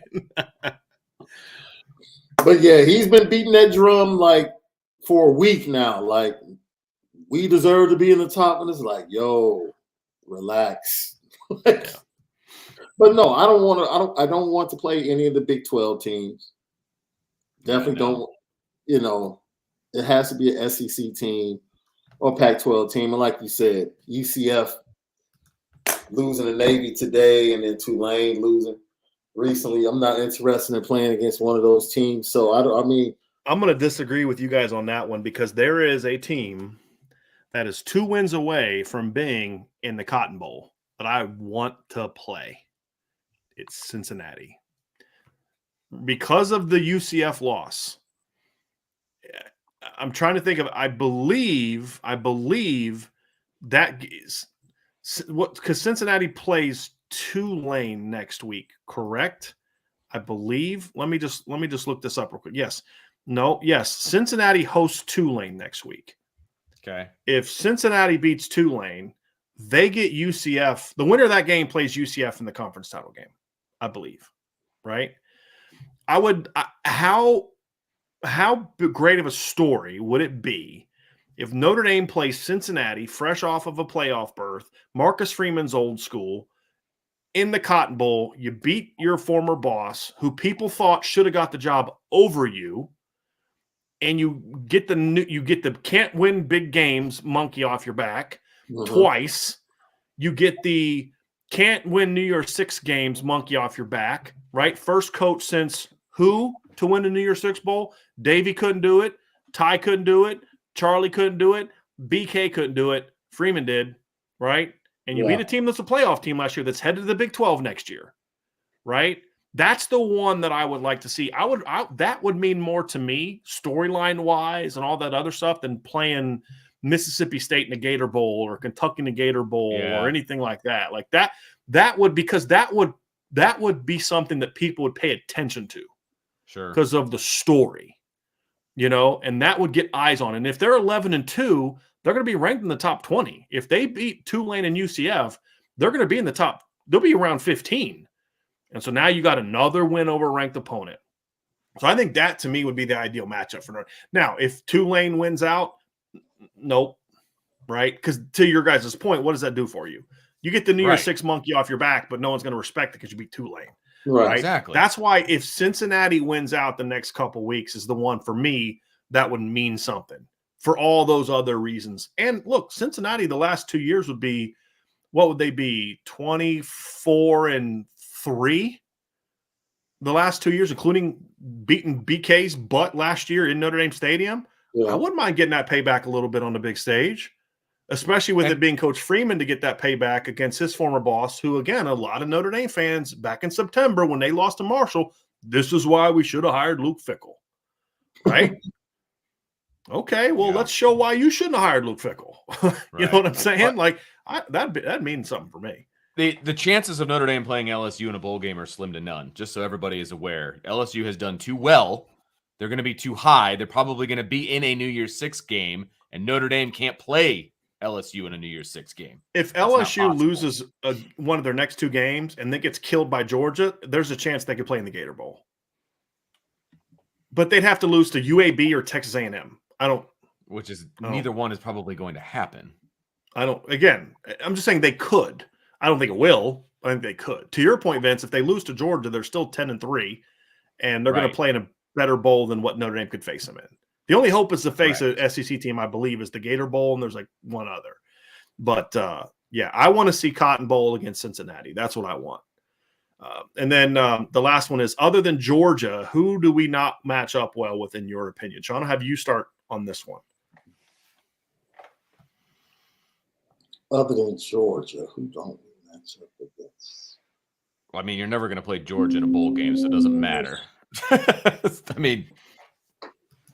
mean, honestly, that's the frustration of this season. Like, because the secondary has elevated, I'm not worried about facing like a Tennessee. Even though Tennessee has speed, I'm not worried about facing Tennessee because their running game is null and void. So, okay, we just pressure Hendon Hooker and shut down the run and run the ball on them. Spencer Rattler is lighting them up. So, Notre Dame can shut down Ohio State, but apparently, according to some in our chat, they would get killed by Tennessee. No, they wouldn't. No, they wouldn't. No, they wouldn't. If you can tackle, you're fine against Tennessee, right? And I would not. If Georgia's defensive backfield is, their safeties probably might be a little bit rangier than Notre Dame's, but their cornerbacks aren't better than Notre Dame 1 through 4. Ringo he's gotten a lot better this year at cornerback, but they might have the better but to your point, Sean, it's like 1 through 4. Right. No. And I'm not scared of Tennessee. I'm just not. It's not saying that Tennessee couldn't beat Notre Dame. They could, No. but it's not like this game. Like, oh my God, that team's horrible. No, there's no one that I would say from a style standpoint that really. I just really shake my head like, I don't know if I want. Speaking of bad officiating, did you guys just see this week sequence of events against USC and UCLA? First of all, they just missed a. First of all, did you see they missed a blatant pass interference on USC? The guy grabs the guy's right bicep and just yanks it, and then guy puts his head down and launches into the chest of the quarterback who was defenseless, and they review it and no targeting. Like, why? Because this is the only team the Pac-12 has left to be a playoff team. Right. That's what people are going to say, and I can't argue with them. That was a horrible call. Horrible call. I also think that Notre Dame is not Georgia, right? But Notre Dame presents, Sean, this is what you were getting at that I agree with. Notre Dame presents a lot of the same problems for Tennessee that Georgia does. A defensive line that can eat them up and a really good cover secondary. Yep. Especially if Brandon Joseph gets back healthy. Yeah.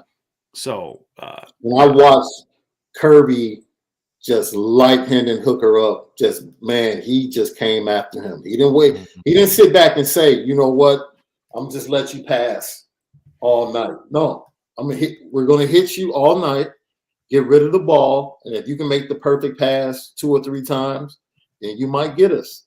If not, we're gonna get you, cause a couple of turnovers, and control the game. And Notre Dame has a similar defense that can do the same thing. You know, they have a 3-headed monster at running back. Notre Dame has a 3-headed monster at running back. They have a really good tight end. They have 2 really good tight ends. Notre Dame has a really good tight end. So no, the only team that would have scared me if they had wide receivers would have been Alabama. That's it. And that's only because of the quarterback. That's it. And I think you're right. Like, I'm not saying like bring on Bama. Like, that usually doesn't work out for people. But I mean, no, this is a game where they match up better than them. There's no question. And I think Notre Dame matches up better against Georgia than some other teams do because it's clashing styles. It would be a lower scoring game. Well, if you saw the way Kentucky played Georgia today, right, it would be very similar. Right. It would be, and they had a chance in the fourth quarter. Very good defensive football team that likes to run the football. Run the football. Yep. Right. Yep. And no, Notre Dame it cannot play Michigan in a bowl game because Michigan will be in the Rose Bowl after they lose to Ohio State.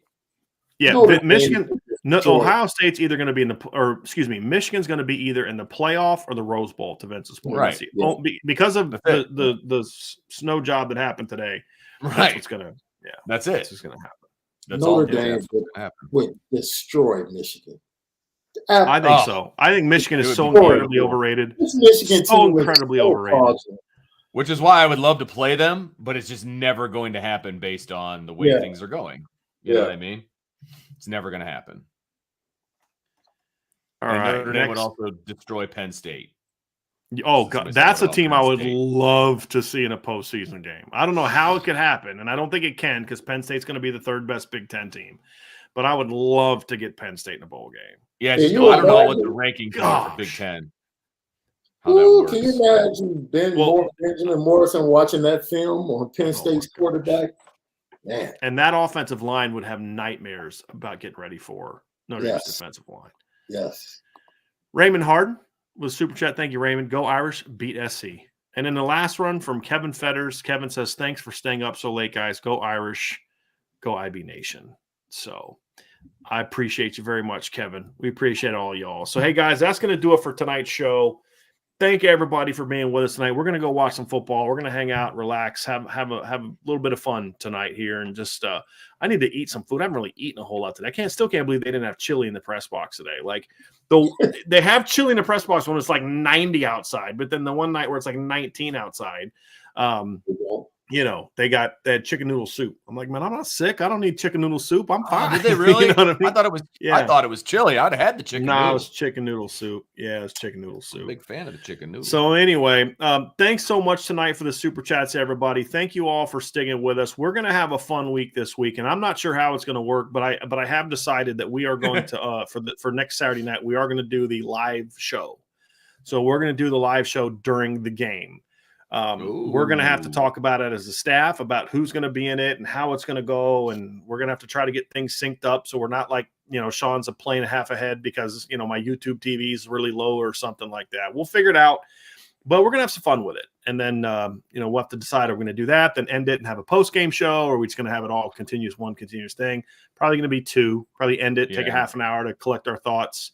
Because we want that to be kind of fun, and we're giving thoughts and analysis, and the post-game show is more formal and that type of thing. So, so we'll have some fun with it. But we will do that. But we'll be back tomorrow night. Vince and I will be back tomorrow night for the Upon Further review. We'll kind of dive into the more technical and specific things of how everything went.